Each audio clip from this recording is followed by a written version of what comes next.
السلام علیکم ورحمۃ اللہ وبرکاتہ۔ الحمد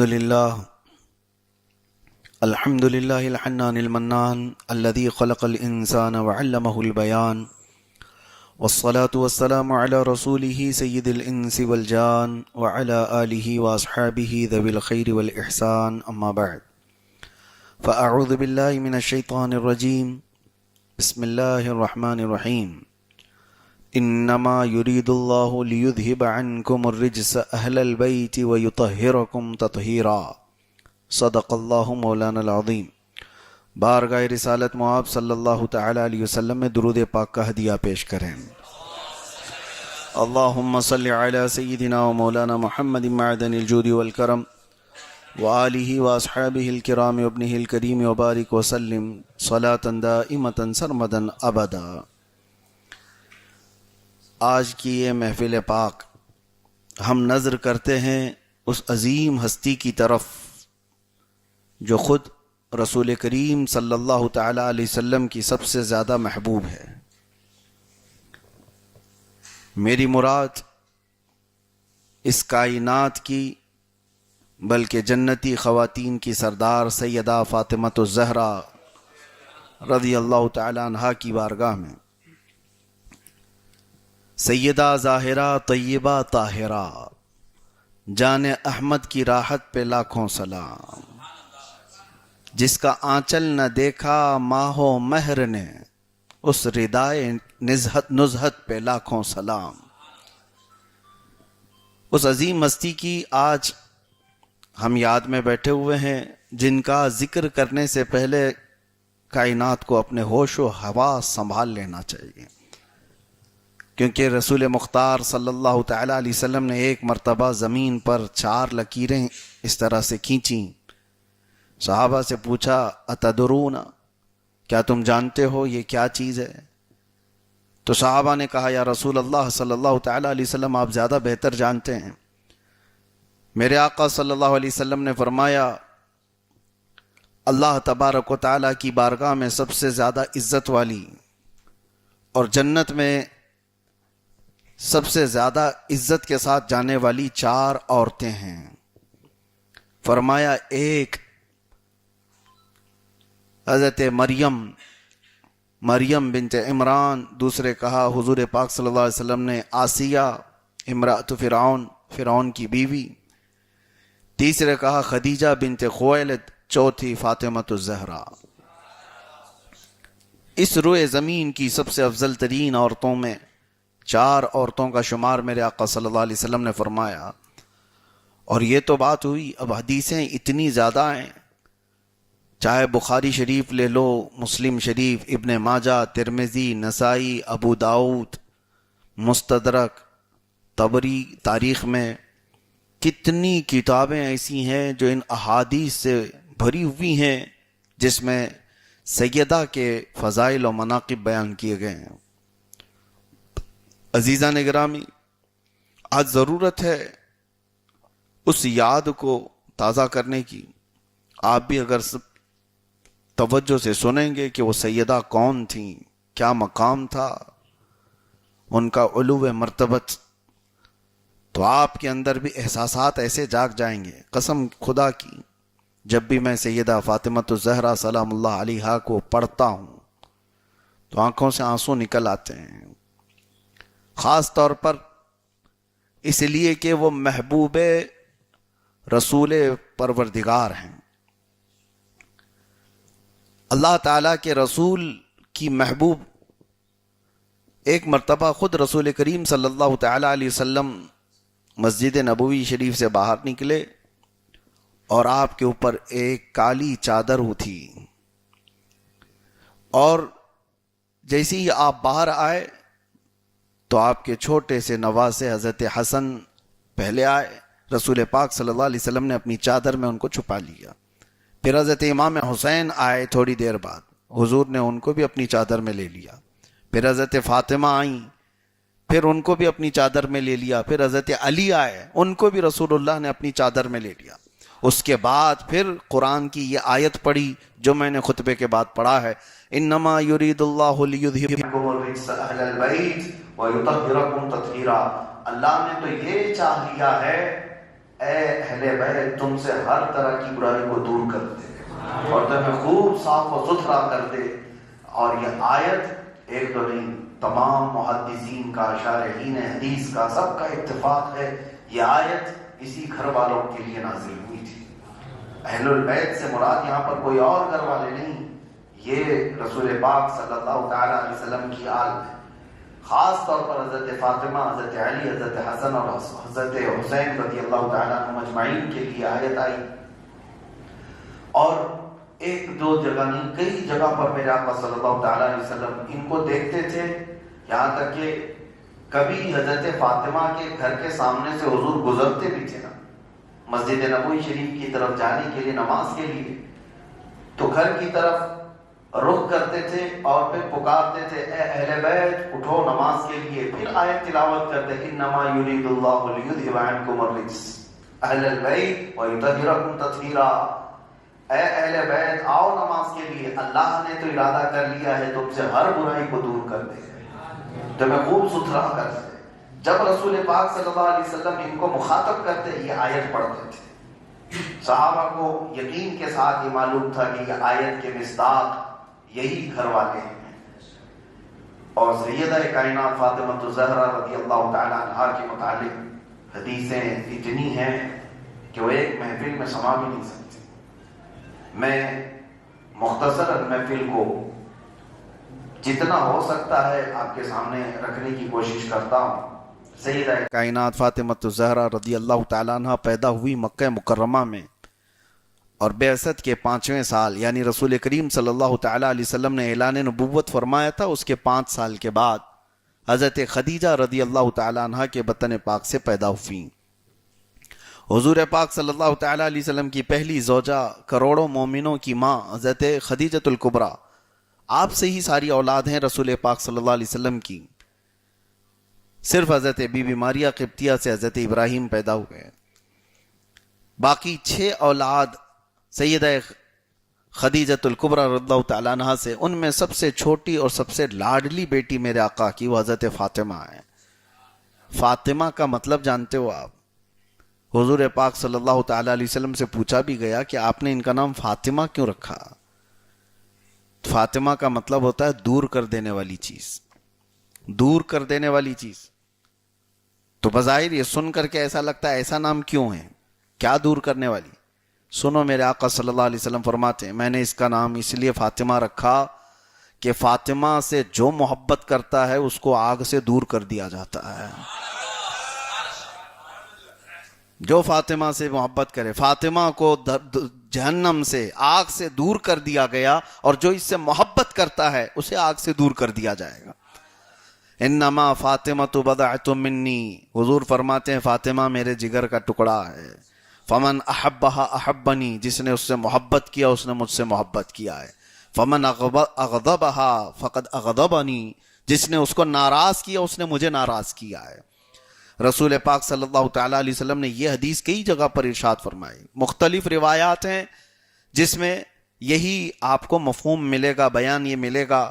اللہ کے نبی صلی اللہ تعالیٰ علیہ وسلم نے فرمایا فاطمہ میرے جسم کا ٹکڑا ہے، کہیں فرمایا فاطمہ میرے جگر کا ٹکڑا ہے، اور پھر ہمیشہ یہ فرمایا جس نے اسے مشقت میں ڈالا اس نے مجھے مشقت میں ڈالا، جس نے اسے تکلیف دی اس نے مجھے تکلیف دی۔ اسی لیے اب آپ کو یہاں پر میں بتاؤں، رسول پاک صلی اللہ تعالیٰ علیہ وسلم کی حدیثوں کو اور حضور کی صحبت کو سب سے زیادہ قریب سے کون جانتے تھے؟ صحابہ جانتے تھے۔ اس سے پہلے میں نے خلفائے راشدین کا ذکر کیا۔ اب مجھے بتاؤ سیدنا ابو بکر صدیق رضی اللہ تعالیٰ عنہ سے زیادہ قریب کون تھا حضور کو سننے والا؟ رسول کریم صلی اللہ تعالیٰ علیہ وسلم کے ایسے ساتھیوں میں ہیں حضرت ابو بکر صدیق کہ اسلام لانے میں پہلے تو ہے، لیکن اسلام لانے سے پہلے بھی حضور پاک صلی اللہ علیہ وسلم کے دوست تھے۔ صرف آپ کی اور حضور صلی اللہ علیہ وسلم کی پیدائش میں 3 سال کا فرق تھا۔ حضور پاک صلی اللہ تعالیٰ علیہ وسلم 3 سال پہلے اور حضرت ابو بکر ان کے بعد، لیکن اکثر جوانی کے ایام حضرت ابو بکر صدیق حضور پاک صلی اللہ علیہ وسلم کے ساتھ گزارے، اعلان نبوت سے پہلے کے دوست ہیں۔ میں کیوں بتا رہا ہوں یہ بیچ میں بات؟ اس لیے کہ حضرت ابو بکر نے کیا یہ حدیث نہیں سنی ہوگی جس کو ساری حدیث کی کتابوں میں آج نقل کیا گیا ہے، بخاری سے لے کر کے مشکات تک ساری حدیث کی کتابوں میں یہ حدیث ملے گی۔ حضور نے فرمایا فاطمہ میرے جگر کا ٹکڑا ہے، جس نے اس سے محبت کیا اس نے مجھ سے محبت کیا، جس نے اسے ناراض کیا اس نے مجھے ناراض کیا۔ تو کیا ابو بکر صدیق نے یہ حدیث نہیں سنی ہوگی؟ اور اگر سنی ہوگی تو کیا وہ کبھی حضرت فاطمہ کو ناراض کر سکتے تھے؟ ہو سکتا ہے یہ ہمارے ذہن و دماغ میں بھی یہ بات نہیں آتی۔ وہ صدیق اکبر رضی اللہ تعالیٰ عنہ جو حضور پاک صلی اللہ تعالیٰ علیہ وسلم سے ریلیٹڈ منسوب ہر چیز کا ادب و احترام کرتے تھے، ہر چیز کا، حتیٰ کہ نبی پاک صلی اللہ تعالیٰ علیہ وسلم کی وہ اونٹنی جس پر میرے آقا سواری کرتے تھے، حضور کی وفات کے بعد اس پر کسی کو سوار ہونے نہیں دیا گیا، اس کا ادب و احترام کیا جاتا تھا۔ اور آج مسجد نبوی شریف میں آپ جائیں، حضور کا محراب آج بھی ہے، رسول کریم صلی اللہ تعالیٰ علیہ وسلم کا محراب حضور کی جالیوں سے قریب میں جو مسجد نبوی اصل تھی۔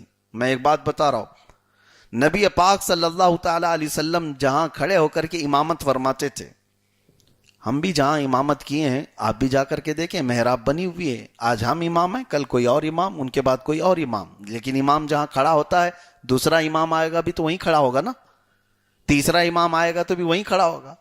حضور پاک صلی اللہ تعالیٰ علیہ وسلم جہاں کھڑے ہو کر کے امامت فرماتے تھے، حضرت ابو بکر اپنے خلافت کے زمانے میں اس محراب کو آگے کر دیا، اور حضور کے قدم جہاں ہوتے تھے وہاں پر اپنی پیشانی رکھنے کا جگہ بنا دیا، کہا اب اس کے بعد اس جگہ پر کوئی نہیں کھڑا ہوگا جہاں حضور کے قدم ہوتے تھے۔ سیدنا ابو بکر صدیق رضی اللہ تعالیٰ عنہ یہ ادب و احترام رکھتے تھے، اور پھر سارے امام اور وہاں سجدہ کرتے ہیں جہاں رسول اللہ کے قدم ہوا کرتے تھے۔ اس کے بعد میں یہاں پر یہ نقطہ اس لیے عرض کرنا چاہ رہا ہوں، وہ ابو بکر صدیق جو رسول کریم صلی اللہ تعالیٰ علیہ وسلم سے اس درجے محبت کرنے والے، پھر کیا وہ حضرت فاطمہ کو ناراض کر کے حضور کی ناراضگی مول لے سکتے ہیں؟ کیا انہیں نہیں پتا کہ رسول اللہ صلی اللہ علیہ وسلم فاطمہ سے کتنی محبت کرتے تھے؟ آج یہ کہاں سے روایتیں لائی گئی ہیں، کہاں سے امت میں انتشار و افتراق کے لیے پھیلایا گیا ہے کہ خلیفہ اول نے ان کا حق مارا، حضرت فاطمہ ان سے ناراض ہوئیں۔ میرے عزیزو یہ تو ہمارے لاجک بھی نہیں سمجھ میں آتی یہ سب چیزوں میں۔ اب سنیے، بات چل رہی ہے فضائل و مناقب سیدہ کائنات کے بارے میں۔ ایک مرتبہ حضور پاک صلی اللہ تعالیٰ علیہ وسلم کے دربار میں حاضر ہوئی۔ اچھا یہ بھی میں بتاؤں، اکثر روایتیں حضرت فاطمہ کی فضیلت میں کس نے بیان کی؟ حضرت عائشہ نے بیان کی۔ سیدہ عائشہ صدیقہ رضی اللہ تعالیٰ عنہ، اور جن سے شیعہ حضرات اس قدر نفرت کرتے ہیں کہ حضرت عائشہ پر وہ لعنت بھیجتے ہیں آج بھی، کیونکہ جنگ جمل میں حضرت علی کے مقابل میں آ گئی تھیں، بہت سارے معاملات لے کر امت میں ایک بہت بڑی دراڑ پیدا کر دی گئی۔ سیدہ عائشہ ام المومنین رضی اللہ تعالی عنہا سے کتنی روایتیں ہیں، اور حضرت عائشہ کہتی ہیں کہ میں جب حضرت فاطمہ کو دیکھتی تو ان کا چلنا ہو بہو رسول اللہ کے چلنے کی طرح تھا۔ جب وہ آتی تھی تو جیسے رسول اللہ صلی اللہ علیہ وسلم چلتے تھے، فاطمہ کی چال چلن ہو بہو ایسی تھی۔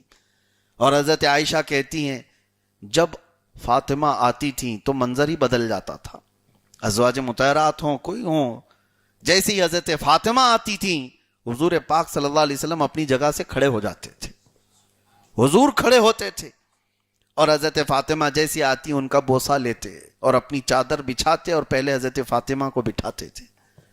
ایک مرتبہ کوئی بات لے کر حضرت فاطمہ آئیں، رسول پاک صلی اللہ تعالیٰ علیہ وسلم ان سے سرگوشی فرما رہے تھے۔ تھوڑی دیر کے بعد میرے آقا نے کیا فرمایا کہ ایک فرشتہ جو کبھی آج تک روئے زمین پر آیا نہیں، وہ مجھ سے اجازت لے رہا ہے کہ وہ حاضری کے لیے آنا چاہتا ہے۔ اللہ تعالیٰ کی بارگاہ میں اجازت لے کر کے وہ آیا، اور اس نے کیا خبر دی؟ حضور پاک صلی اللہ تعالیٰ علیہ وسلم فرماتے ہیں وہ ایک فرشتہ جو کبھی نہیں آیا آج میرے دربار میں حاضری دیا اور اس نے کہا یا رسول اللہ صلی اللہ علیہ وسلم اللہ نے آپ کو سلام بھیجا اور پھر یہ ارشاد فرمایا کہ آپ کی یہ بیٹی پورے دنیا کی عورتوں کی سردار ہے. ایک لفظ سیدۃ نساء العالمین کہا گیا، دنیا کی ساری عورتوں کی سردار ہے. اور ایک روایت میں میرے آقا فرماتے ہیں سیدۃ نساء اہل الجنہ، جنتی عورتوں کی سردار ہیں. حدیثوں میں سیدہ کائنات فاطمہ الزہرا رضی اللہ تعالیٰ عنہ کو جب حضور یہ فرماتے ہیں پھر یوں پوچھتے ہیں مسکراتے ہوئے اما ترضین ان تکونی سیدۃ نساء اہل الجنہ، اے فاطمہ کیا تو اس بات سے راضی نہیں ہے کہ اللہ نے تجھ کو جنتی عورتوں کی سردار بنایا ہے؟ حضرت فاطمہ مسکرائیں. وہ کیسے انعامات تھے. وجہ یہ ہے میرے عزیزو، میں بات کر رہا تھا آپ کی ولادت کو لے کر کے. سیدہ فاطمہ الزہرا رضی اللہ تعالیٰ عنہ کی جب ولادت ہوئی یہ بعثت کا 5واں سال تھا، اعلان نبوت کے 5ویں سال آپ پیدا ہوئیں. اور یہ وہ زمانہ ہے جب مشقتوں سے بھرا ہوا تھا. کفار مکہ اور مشرکین مکہ صحابہ کے ساتھ مسلسل جس طرح کی ایذا رسانیاں کر رہے تھے وہ تو تاریخ میں موجود ہے. اس زمانے میں جب رسول پاک صلی اللہ تعالیٰ علیہ وسلم حرم کعبہ میں جاتے، حضرت فاطمہ بہت چھوٹی تھیں، 3-4 سال کی تھیں. اس وقت حضور پاک صلی اللہ علیہ وسلم کے ساتھ ساتھ وہ بھی حرم کعبہ میں داخل ہو جاتی.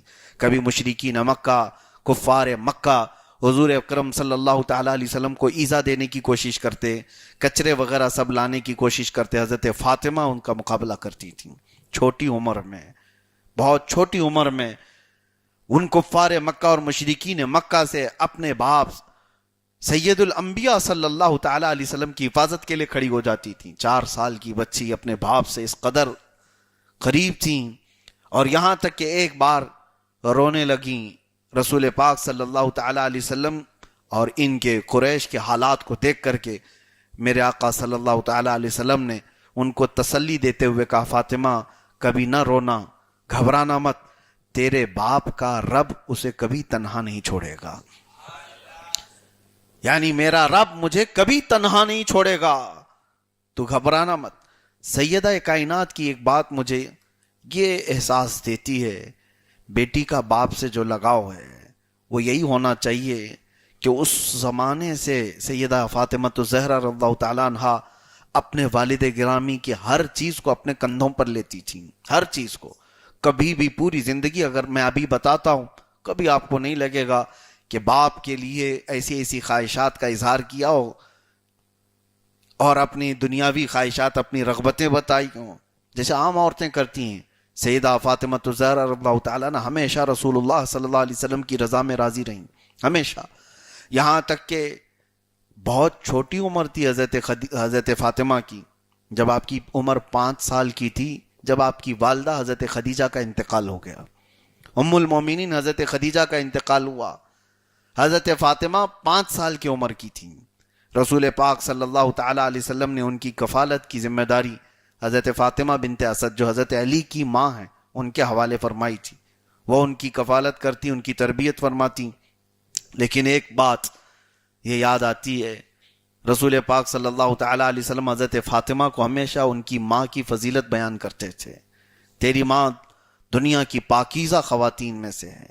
بچوں کے سامنے ان کی ماں کی فضیلت یا ان کی ماں کی اچھائیاں بیان. آپ سے آپ کی بیوی کے جھگڑے اپنی جگہ پر، آپ سے اپنی بیوی کے معاملات اپنی جگہ پر، لیکن اپنے بچوں کے سامنے ان کی ماں کی اہمیت ہی بتائی جائے. شوہر اور بیوی کے جھگڑوں میں بچوں کو شریک نہ کیا جائے. جھگڑے تو دور کی بات ہے، رسول پاک صلی اللہ تعالیٰ علیہ وسلم اور حضرت خدیجۃ الکبریٰ رضی اللہ تعالیٰ عنہ کے درمیان کبھی کوئی ایسی نہ اتفاقی والی بات کی کوئی روایت نہیں ملتی. اور اس کے باوجود حضرت فاطمہ کے پاس رسول کریم صلی اللہ تعالیٰ علیہ وسلم ان کی ماں کی تعریف کرتے تھے. ایک بار حضرت فاطمہ سے کہا اے فاطمہ تمہاری ماں کی کوئی یادگار چیز ہے جو تم جانتی ہو، مجھے بتاؤ. ننھی عمر تھی. حضرت فاطمہ کہنے لگی ابا جان میری ماں انتقال سے تھوڑے دن پہلے مجھ سے یہ کہہ رہی تھی کہ فاطمہ اگر میں مر گئی، اگر میری وفات ہو گئی تو اپنے ابا جان کا جبہ میرے کفن میں رکھ دینا. میرے انتقال کے بعد میرے کفن میں اپنے بابا جان کا جبہ رکھ دینا۔ اتنا جیسی حضرت فاطمہ نے کہا، رسول کریم صلی اللہ تعالی علیہ وسلم آپ دیدہ ہو گئے، حضور کے آنسو نکل آئے، اور اپنی بیٹی سے کیا کہا جانتے ہیں؟ میرے آقا صلی اللہ علیہ وسلم فرماتے ہیں، فاطمہ قسم رب ذوالجلال کی، تیری ماں خدیجہ نے صرف جبہ مانگا، اگر وہ میرے جسم کی چمڑی بھی مانگتی تو میں نکال کے دے دیتا۔ حضرت خدیجہ کے لیے اپنی یہ الفت حضرت فاطمہ کے سامنے حضور اکرم صلی اللہ تعالی علیہ وسلم نے اظہار کر کے بتایا۔ لوگوں میں تو ایک چیز ایسی مشہور ہے، بیوی کے موت پر تو رونا نہیں چاہیے، نہیں تو شوہر کو لوگ تانے ماریں گے، ارے بیوی کی موت پہ رو رہا ہے، کیسا آدمی ہے؟ کیوں نہیں؟ کیا بیوی کوئی مشین ہے؟ احساسات تمہارے اور اس کے نہیں ہیں؟ تنہائی میں صرف اس کو ساری باتیں کرو گے، اور اس کے مرنے کے بعد، اس کی تکلیف کے بعد لوگوں کے درمیان ہچکچانا کس بات کا؟ کسی کی بیوی کے تکلیف پر اگر وہ مرد اظہار کرتا ہے تو یہ حسن معاشرت کہا گیا، حسن اخلاق کہا گیا ہے، حسن اخلاق کہا گیا ہے۔ رسول کریم صلی اللہ تعالی علیہ وسلم نے برملا اس کا اظہار فرمایا، اور حتیٰ کہ حضرت خدیجہ کے انتقال کے بعد بھی رسول پاک صلی اللہ علیہ وسلم حضرت خدیجہ کی جو سہیلیاں تھیں ان کے گھروں پر گوشت وغیرہ تقسیم فرمایا کرتے تھے، بھیج دیا کرتے تھے کہ میری بیوی سے ان کے اچھے تعلقات تھے۔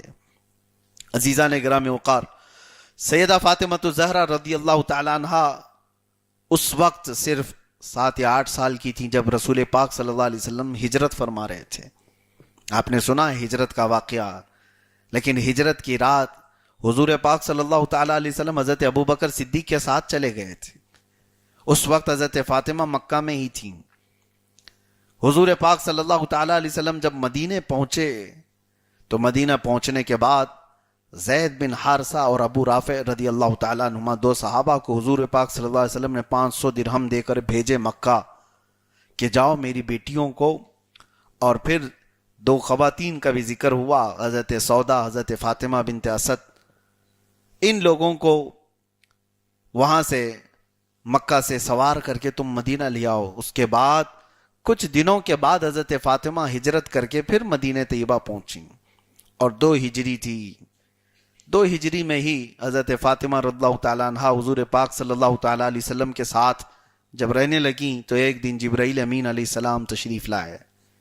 توجہ کی بات، حضور پاک صلی اللہ تعالیٰ علیہ وسلم سے عرض کیا، یا رسول اللہ صلی اللہ تعالیٰ علیہ وسلم، اللہ تبارک و تعالیٰ نے حکم فرمایا اور اللہ تعالیٰ نے فاطمہ کا نکاح علی کے ساتھ جنت میں طے فرما دیا ہے۔ اللہ کو یہ پسند ہے، یہ نکاح عام نکاح نہیں تھا، جنتی نکاح ہے اور فرمان خداوندی سے طے ہوا ہے۔ 2 ہجری میں حضرت فاطمہ رضی اللہ تعالی عنہ کا نکاح ہو گیا مولا کائنات حیدر کرار علی مرتضی رضی اللہ تعالیٰ عنہ کے ساتھ۔ نکاح کا بھی جو نظام تھا، جو تقریب تھی، وہ بہت ہی خوشگوار تقریب تھی۔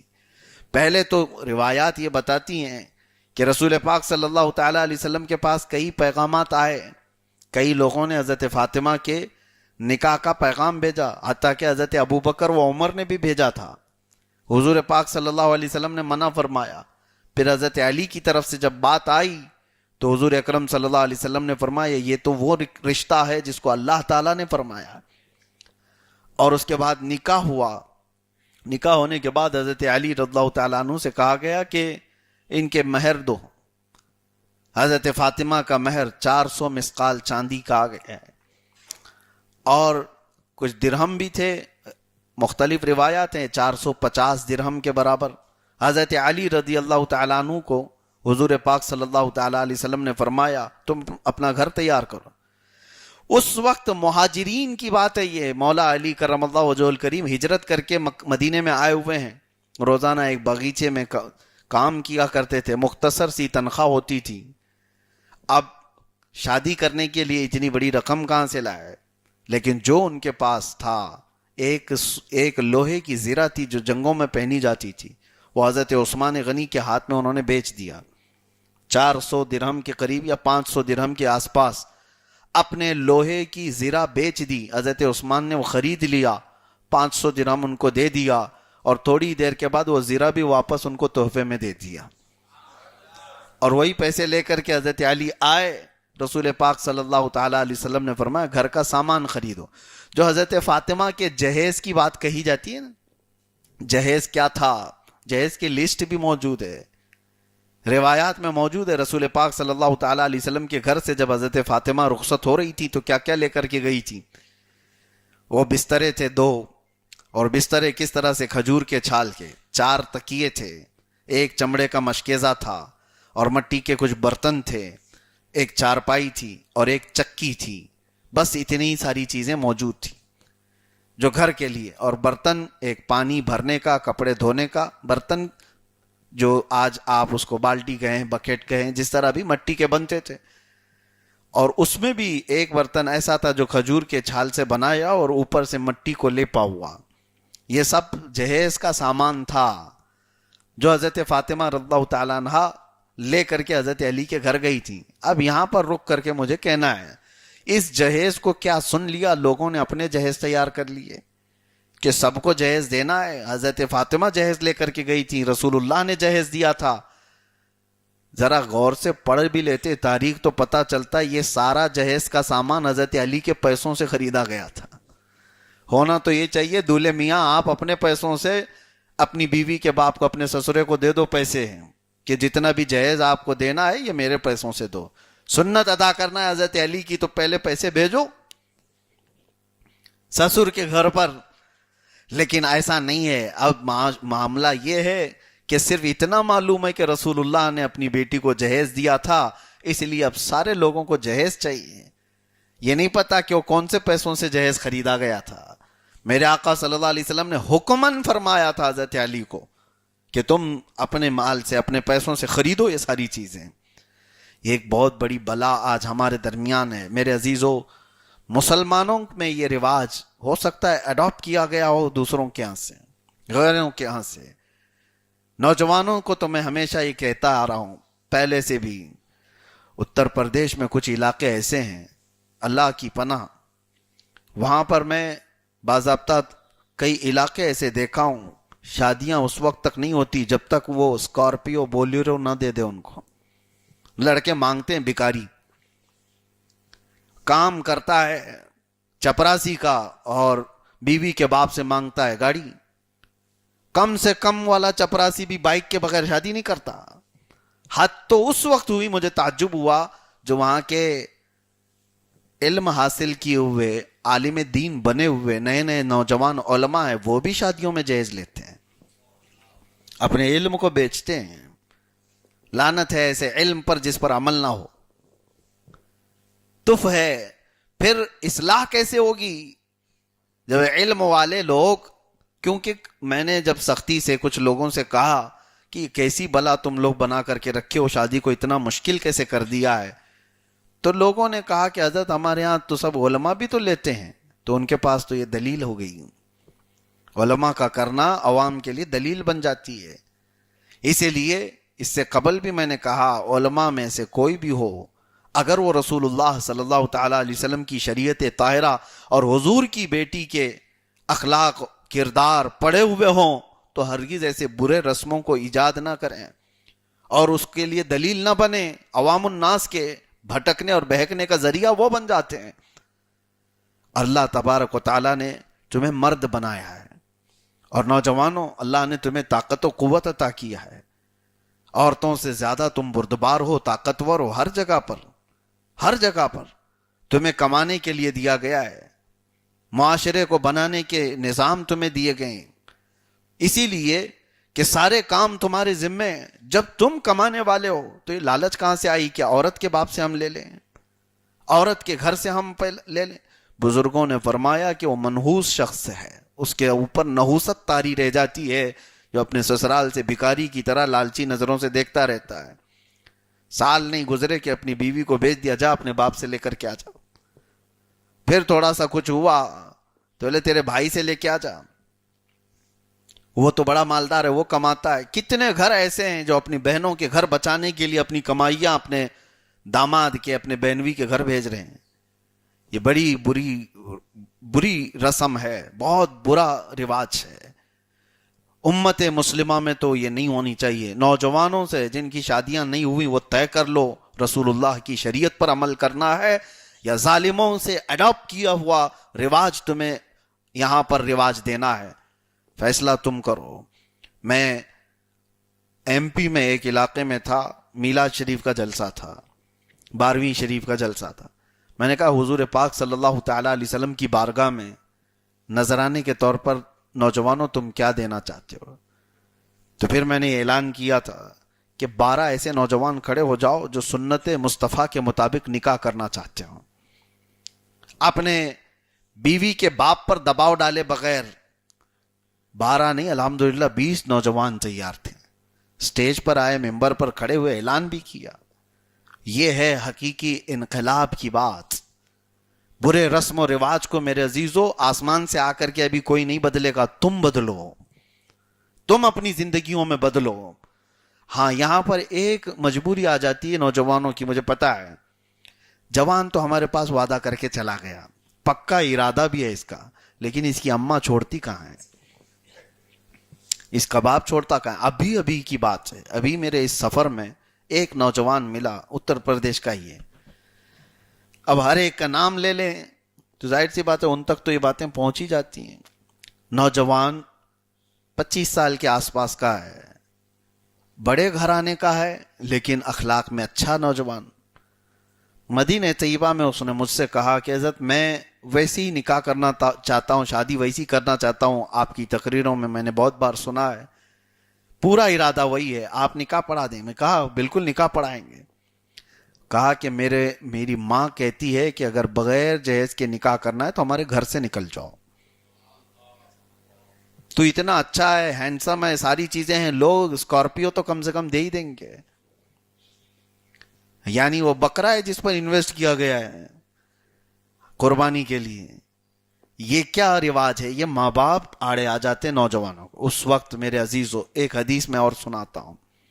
ماں باپ کی فضیلت, ماں باپ کی فرما برداری سب اپنی جگہ پر, ان سے بدتمیزی اور ان کی بے ادبی اجازت نہیں اسلام میں. لیکن ایک قانون میں آپ کو بتاتا ہوں, لا طاعت مخلوق فی معصیت الخالق.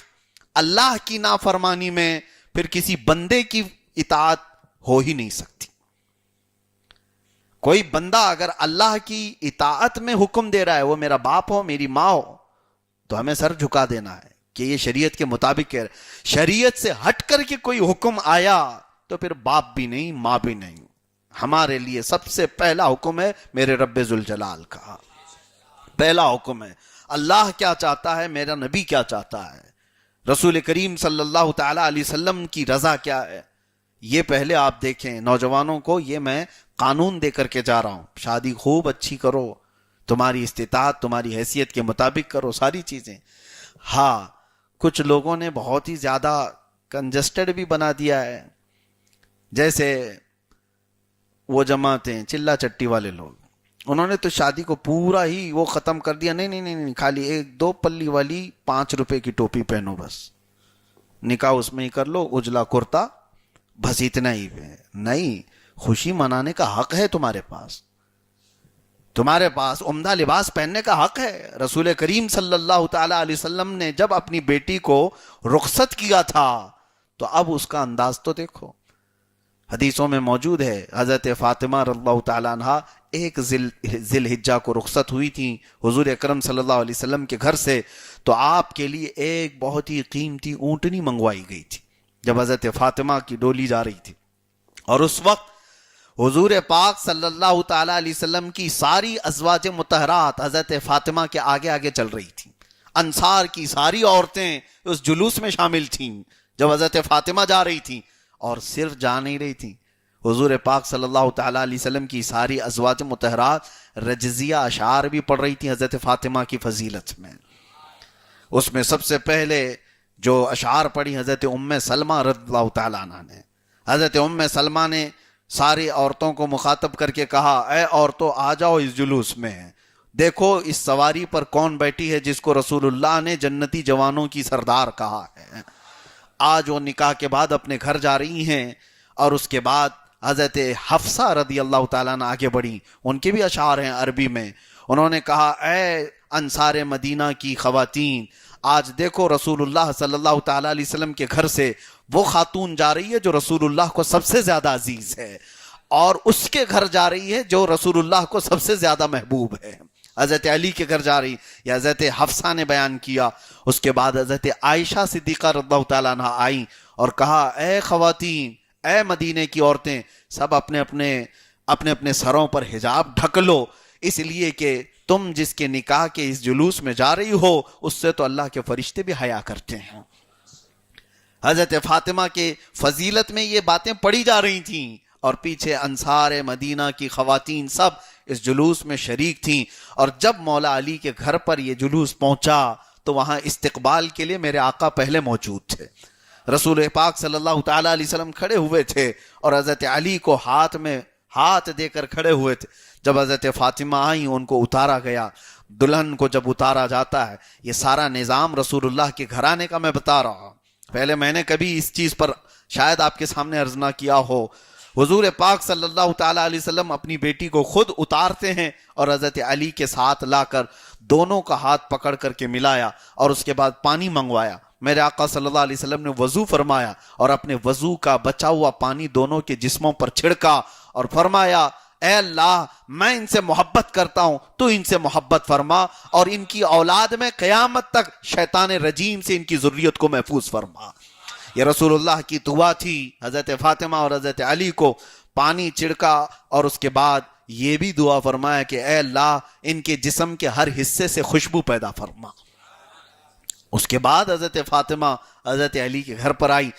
یہ بیان اس لیے میں نے کہا, یہ کیا آپ کے سامنے کہ شادی کے لیے آپ کے پاس حق ہیں. خوشیاں منانا کوئی ناجائز و حرام نہیں. ہاں, کراس لمٹ کو کراس نہ کرو, باؤنڈری کو کراس نہ کرو جو شریعت نے بیان کی ہے. اس ضمن میں ہمارے ہاں جو چیزیں ہوتی ہیں شادیوں میں, عورتیں گھروں کے اندر دلہنوں کو سجا رہی ہیں شادی سے 1 دن پہلے 2 دن پہلے, یا ان کے ہاں کچھ اردو کے گیت گا رہی ہیں, اس سب کے لیے ہم منع نہیں کرتے. خوشیوں کے دن ہیں, ان کو اس کی اجازت ہے. ان کے مہندیاں, ان کی ہلدیاں, یہ اس بات کا خیال ضرور رکھیں. یہ ہلدی مہندی کہاں سے آئی؟ جو بھی ہے, عورتیں مہندی لگاتی ہیں, ہلدی لگائیں, اور دولہے کو کیوں لگاتے وہ تو مجھے نہیں پتا. ہو سکتا ہے پیلا دکھنے کے لیے, کالا بھی ہو تو اجلا دکھنے لگ جائے تھوڑا سا, ہو سکتا ہے یہی مسئلہ ہوگا. باقی ہلدی کا دولہے سے کیا تعلق نہیں معلوم. ہاں, بہرحال اگر اس نیت سے ہی اس کو لگایا جاتا ہے تو لگاؤ, دولہا پیلا دکھے کوئی مسئلہ نہیں. لیکن دولہے کو پیلا کرنے کے لیے غیر محرم عورتیں نہ آ جائیں. جو عورتیں اس کے لیے غیر محرم ہیں وہ دولہے کو آ کر کے چھو رہی ہیں, پکڑ رہی ہیں, لگا رہی ہیں, یہ حرام کام ہو گیا. جہاں حرام کی آمیزش ہو گئی وہ ناجائز ہے, اور بغیر حرام کے خوشیوں کا اظہار کر رہا ہے. دولہے کے لیے ہو دلہن کے لیے, دولہا بیٹھا ہے اس کے لیے صحرا پڑا جا رہا ہے, دولہا بیٹھا ہوا ہے اس کے لیے محفل لگی ہوئی ہے, اور کوئی اس کی فضیلت کچھ بیان کر رہا ہے, کوئی اس کی تعریف کر رہا ہے. تم تو آسمان سے اترے ہوئے ہو, تم تو دودھ کے دھلے ہوئے ہو. یہ جو بھی ہے یہ شادیوں کے درمیان بیان کیے جانے والی باتیں, اس سے بھی منع نہیں ہے, اس سے بھی منع نہیں ہے. ہاں, یہ صحرا پڑھنا رواج رہا, بزرگوں کے درمیان بھی ہوتا رہا, اس سب سے ہم منع نہیں کرتے. ہاں, ان رسم و رواج کو ہم شدید طریقے سے مذمت کے ساتھ بیان کرتے ہیں کہ تم پھر اگر پٹاخے اڑانے لگ گئے اور اس کے بعد آتش بازیاں کرنے لگ گئے, جو چیزیں اسلام میں جائز نہیں ہیں. اور یہاں تک کہ کئی رسم و رواج ایسی بھی آتے ہیں. ہم سے کئی لوگوں نے پوچھا کہ دولہا آتا ہے ہال میں تو اس کی سالیاں چپل چرا لیتی ہیں. کہا کیوں, چپل پہن کے نہیں آئی تھی گھر سے, دولہے کی کیوں چرا رہی ہیں؟ کبھی سالہ کبھی سالیاں. یہ رسم و رواج کے معاملات ہمیں تو آج تک سمجھ میں نہیں آئے کہاں کون سی کتاب سے ان کے پاس آئے. بہرحال میں جہاں تک یہ بات آپ کے سامنے عرض کر رہا ہوں کہ خوشیوں کے اظہار گھریلو خاندانی معاملات میں جس انداز سے بھی ہوں, جیسے مزاح کے لیے ہوئے, تفریح قلب کے لیے کچھ باتیں ہوئیں, ان تمام چیزوں میں شریعت نے منع نہیں کیا ہے، شریعت نے منع نہیں. ہاں اگر وہ لوگ پوچھنے لگ جائیں کہ بھائی تم ہار پہنتے ہو، تم شیروانی پہنتے ہو، یہ کہاں سے ثابت ہے، کون سی حدیث میں آئے ہیں، وہ شامی کباب والوں کی بات کر رہا ہوں، ان لوگوں کو بہت ساری حدیثوں کی بات ہے. تو دیکھیں ہر چیز یہ کتابوں میں موجود بتائی نہیں گئی ہے، لیکن ایک فارمولا دیا ہے شریعت نے کہ تم باؤنڈری کراس مت کرو، ایسا کوئی عمل نہ کرو جو شریعت کے اصولوں سے ٹکراتا ہو. غیر محرموں سے تمہارا میل جول یا آتش بازیاں، اس طرح کی حرام کاریاں نہ ہو. کسی جگہ نکاح میں پہنچے ہوئے ہیں، وہاں جا کر کے دیکھیں تو نکاح سے پہلے ہی خوب دھوم دھڑاکے سے گانے بج رہے ہیں. کہا کیا کرنے کے لیے ہم آئے یہاں پر؟ کہا بند کر دیں گے، تھوڑی دیر بند کر دیں گے جب تک نکاح ہو رہا ہے. اور نکاح ہوا ادھر سے، اس نے قبول ہے کہا، پھر سے گانے شروع ہو گئے. تو تم نے خوشیوں کے اظہار میں کس چیز کا سہارا لیا؟ کاش وہ اچھے دن تم رسول اللہ کی نعتیں بھی سنا دیتے، اس دن اللہ تبارک و تعالیٰ کی بارگاہ میں دعائیں کرتے کہ ایک نئی زندگی کی شروعات ہے. یہ دھوم دھڑاکے میں اس جوڑے کے ساتھ پھر بچے کیا پیدا ہونے والے ہیں؟ اثرات وہی مرتب ہوتے ہیں. میرے عزیزو، نکاح اور شادیوں کے درمیان ہونے والے خرافات اور رسم و رواج، اس کی کیٹیگری ہونی چاہیے. کچھ وہ ہیں جو مباح ہیں. میں یہ نہیں کہتا کہ کرنا ثواب ہے، مہندی لگانا ثواب ہے، ہلدی لگانا ثواب ہے، میں نہیں کہتا. مباح چیزیں ہیں جس پر ثواب بھی نہیں، عذاب بھی نہیں، گناہ بھی نہیں. لیکن کچھ چیزیں وہ ہیں جو عذاب ہیں، ثواب نہیں ہے. کچھ چیزیں وہ ہیں جو حرام کاریاں اگر اس میں مل گئیں، بہت ساری چیزیں ہیں، اللہ تبارک و تعالیٰ اس سے حفاظت فرمایا ہے. کیا آج کے حالات میں آپ نے نہیں دیکھا کہ ہماری وہ خواتین جو شادیوں میں شامل ہوتی ہیں کس طرح سے شامل ہوتی ہیں؟ اللہ کی پناہ، ڈر لگتا ہے ابھی شادیوں میں جانے کے لیے. کسی ہال میں چلے جائیں تو ہم کو پردہ کرنا پڑتا ہے. پردہ، ہاں اچھے لوگ پردہ کر کے جائیں، اچھے لوگ پردہ کر کے جائیں، نہیں تو وہ تو کھلے سامنے آئیں گی. ان کے بال بکھرے ہوئے، ان کے آدھے لباس، وہ سارا اظہار شادیوں کے محلوں میں کرتی ہیں. نعوذ باللہ. آج میں حضرت فاطمہ کو سنا رہا ہوں، وہ خواتین اگر سنتی ہیں تو شرم سے پانی پانی ہو جائیں. اللہ تعالیٰ نے تمہارا حسن، تمہارا جمال اس لیے نہیں دیا تھا کہ ایرے غیرے نتھو کھیرے کے سامنے تم بے پردہ ہو کر کے اپنے بالوں کا اظہار کرو، اپنے حسن کا اظہار کرو. کسی بھی محفل میں جانے کے لیے جتنا سجتی ہیں، کیا یہ اپنے گھروں میں شوہروں کے لیے سجتی ہیں، تیار ہوتی ہیں؟ جبکہ حکم شریعت کا یہ تھا، حدیثوں میں موجود یہ تھا کہ عورت اپنے خاوند کے لیے زینت کرے، اپنے شوہر کے لیے تیار ہو تو اس کے لیے ثواب ہے. لیکن وہ شوہر کے لیے کبھی نہیں سجتی. وہ تو جب پارٹی میں جانا ہو تو کچھ تو وہ ہوتی ہیں کہ اگر وہاں پر اللہ کی پناہ لائٹ بند کر دیں تو جنات بھاگ جائیں. ایسے حالات نہیں ہیں، آپ یہ سب چیزیں نہیں دیکھتے. حقیقت میں جنات ان سے بھاگتے ہوں گے. وہ جو لوگ کہتے ہیں اس عورت پر جن آیا، اس عورت پر جن آیا، مجھے کبھی تعجب ہوتا ہے، آیا کیسے؟ ڈر نہیں لگا بے پردہ عورت سے؟ خواتین کو سنبھلنے کی ضرورت ہے. سیدہ کائنات کے بارے میں امام اہل سنت فاضل بریلوی رضی اللہ تعالیٰ عنہ نے کیا خوب فرمایا، جس کے آنچل کو نہ دیکھا ماہو مہر نے. ماہو مہر کس کو کہتے ہیں؟ چاند اور سورج کو. اعلیٰ حضرت فرماتے ہیں جس کی آنچل کو چاند اور سورج نے بھی نہیں دیکھا ہے، اس کی ردائے نزہت پہ لاکھوں سلام. ایسی پاکیزہ چادر پہ لاکھوں سلام. سیدہ کائنات کے بارے میں فرمایا گیا ان کی آنچل کو چاند سورج نے نہیں دیکھا. وہ جس طرح سے زندگی گزار گئے، اللہ اکبر. میرے آقا صلی اللہ تعالی علیہ وسلم فرماتے ہیں قیامت کے دن حضور فرماتے ہیں جب میں داخل ہوں گا، میں محشر میں ہوں گا، تو حضور فرماتے ہیں میرے آگے آگے فاطمہ ہوگی، میرے ساتھ حسن و حسین اور علی بھی ہوں گے. تو یہ اہل بیت نے رسول اللہ سے پوچھا، میرے آقا صلی اللہ علیہ وسلم سے، آقا پھر ہم سے محبت کرنے والے کہاں ہوں گے؟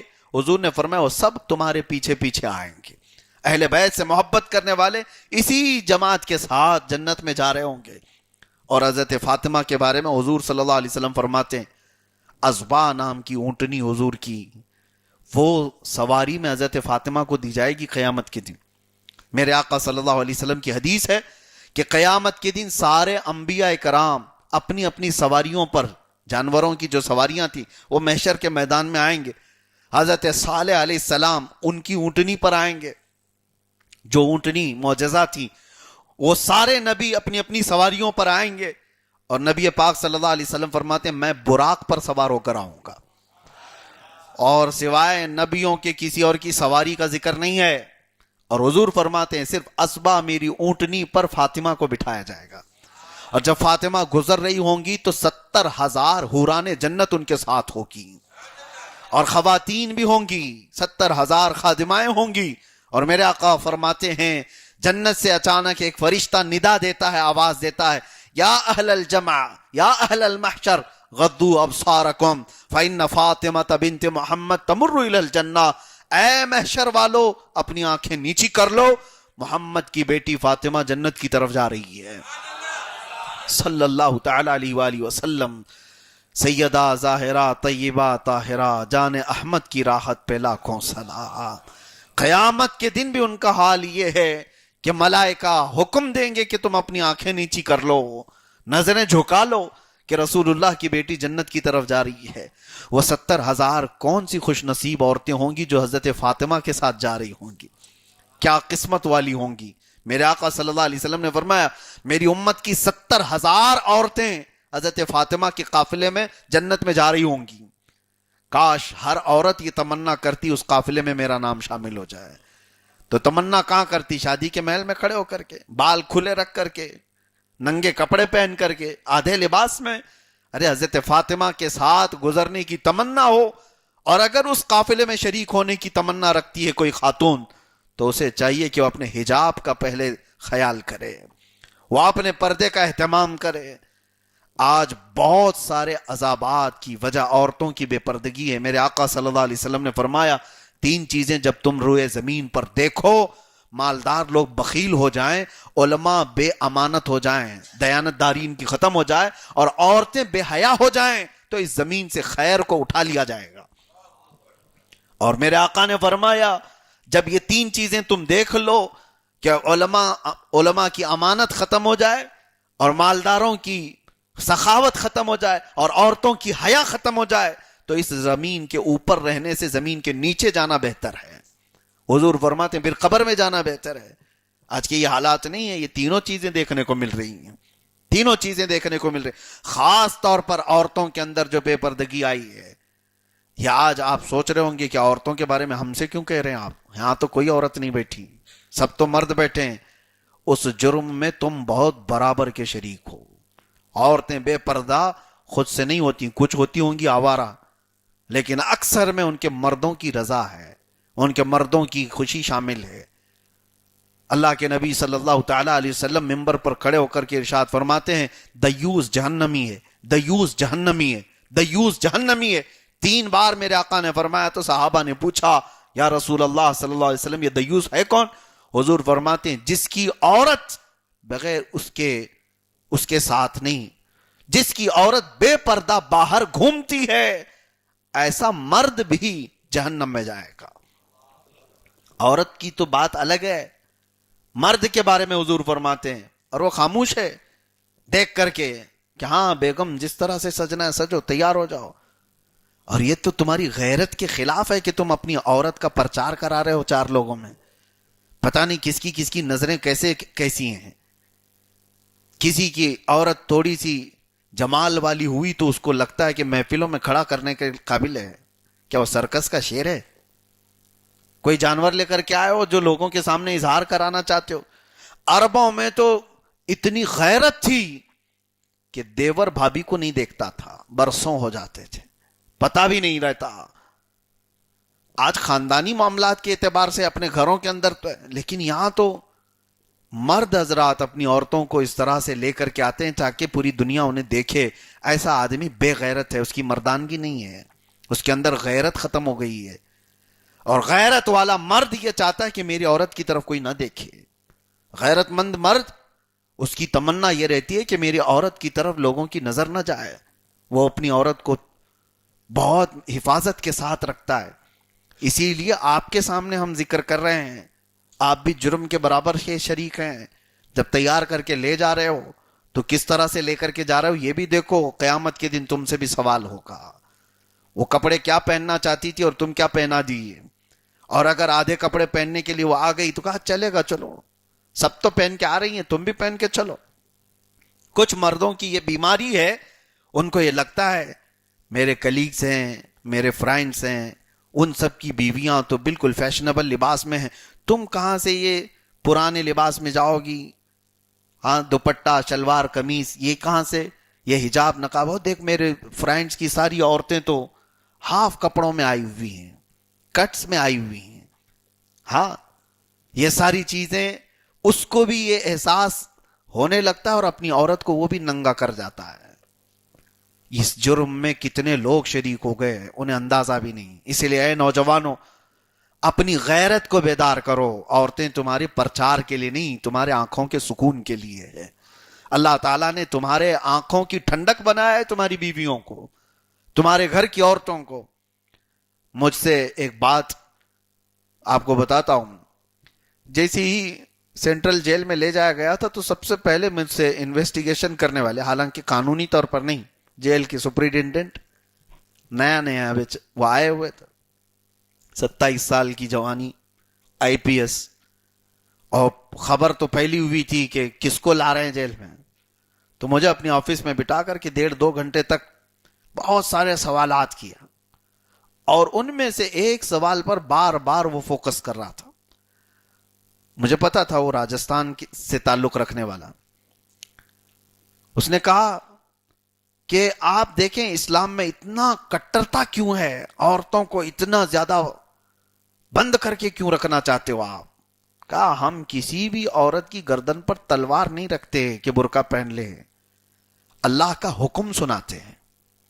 اب اسے اللہ تعالیٰ کا حکم پسند ہے تو عمل کرے. ہم کسی کی گردن پر تلوار تو نہیں رکھتے. لیکن وہ کہتے پھر بھی کتنی عورتوں کو ہم دیکھتے ہیں وہ گھروں سے مجبور ہیں, 4 دیواری میں بند ہیں, ایسی ہیں ویسی ہیں. میں نے ایک ہی سوال کیا تھا تو وہ بالکل ببل گئے.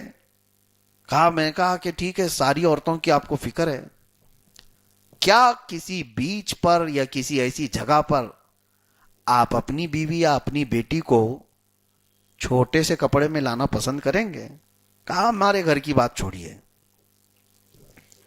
کیوں آپ کو پسند نہیں آپ کی بیٹی ننگی آ جائے, تھوڑا سا کچھ کپڑا نہ پہنے, خالی چھوٹا سا کپڑا وہ چیتڑا لگا کر کے آ جائے؟ اور میں تو جانتا ہوں راجستھان کی عورتوں کو کہ راجستھان میں مسلمان نہیں, غیر مسلم عورتوں میں بھی, ہندو عورتوں میں بھی آج بھی رواج ہے. ارے وہ اپنے گھر میں اپنے سسر کے سامنے بھی پورا اپنا آنچل سامنے کرتی ہیں, جانتے ہوں گے آپ. ہم نے ان سے کہا آج بھی آپ کے گھروں میں بھی رواج ہے عورتیں؟ کہا وہ ادب کی وجہ سے کرتی ہیں, یہ پرانا رواج ہے. کہا آپ کو جس طرح سے اپنی بیٹی اور اپنی بیوی کے لیے پسند نہیں ہے, اسلام پورے کائنات کی بیٹیوں کو اپنی بیٹی کے مقام پر رکھ کر کے یہ حکم دیتا ہے. سب کی بیٹیاں عزت برابر کی ہے سب کی. یعنی کسی اور کی بیٹی کے ساتھ ریپ ہو جائے تو اس کو چھوڑ دیا جائے, اپنی بیٹی کے ساتھ ہو تو پھانسی کی سزا دی جائے؟ نہیں, اسلام میں سب کے لیے وہی حکم ہے, کسی کی بھی بیٹی کے ساتھ ہو. بہرحال ہم موضوع سے الگ نہ چلے جائیں, سیدہ کائنات کو ہم سنا رہے تھے, اس لیے میں عورتوں کو یہاں تلقین کرنا ضروری سمجھتا ہوں, تنبیہ کرنا سمجھتا ہوں.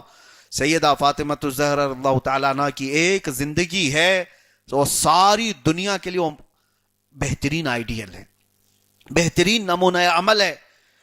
سیدہ کائنات جب آئیں اپنے گھر مولا علی کرم اللہ وجہہ الکریم کے گھر, تو گھر کے سارے کام خود کیا کرتی تھیں. بڑے باپ کی بیٹی تھی, رسول اللہ کی بیٹی تھی, عزت و وقار میں کوئی کمی نہیں, جن کے لیے خود رسول اللہ کھڑے ہوتے تھے. حضرت علی کے گھر آئیں, مختصر سی آمدنی پر وہ صبر کرتی تھیں. ایک بار حضور پاک صلی اللہ تعالی علیہ وسلم کے پاس وہ آئیں تو حضرت علی بھی پیچھے پیچھے آئے سننے کے لیے کہ حضرت فاطمہ کیا کہہ رہی ہیں میری شکایت. کچھ چھوٹی سی بات پر تکرار ہوئی تھی.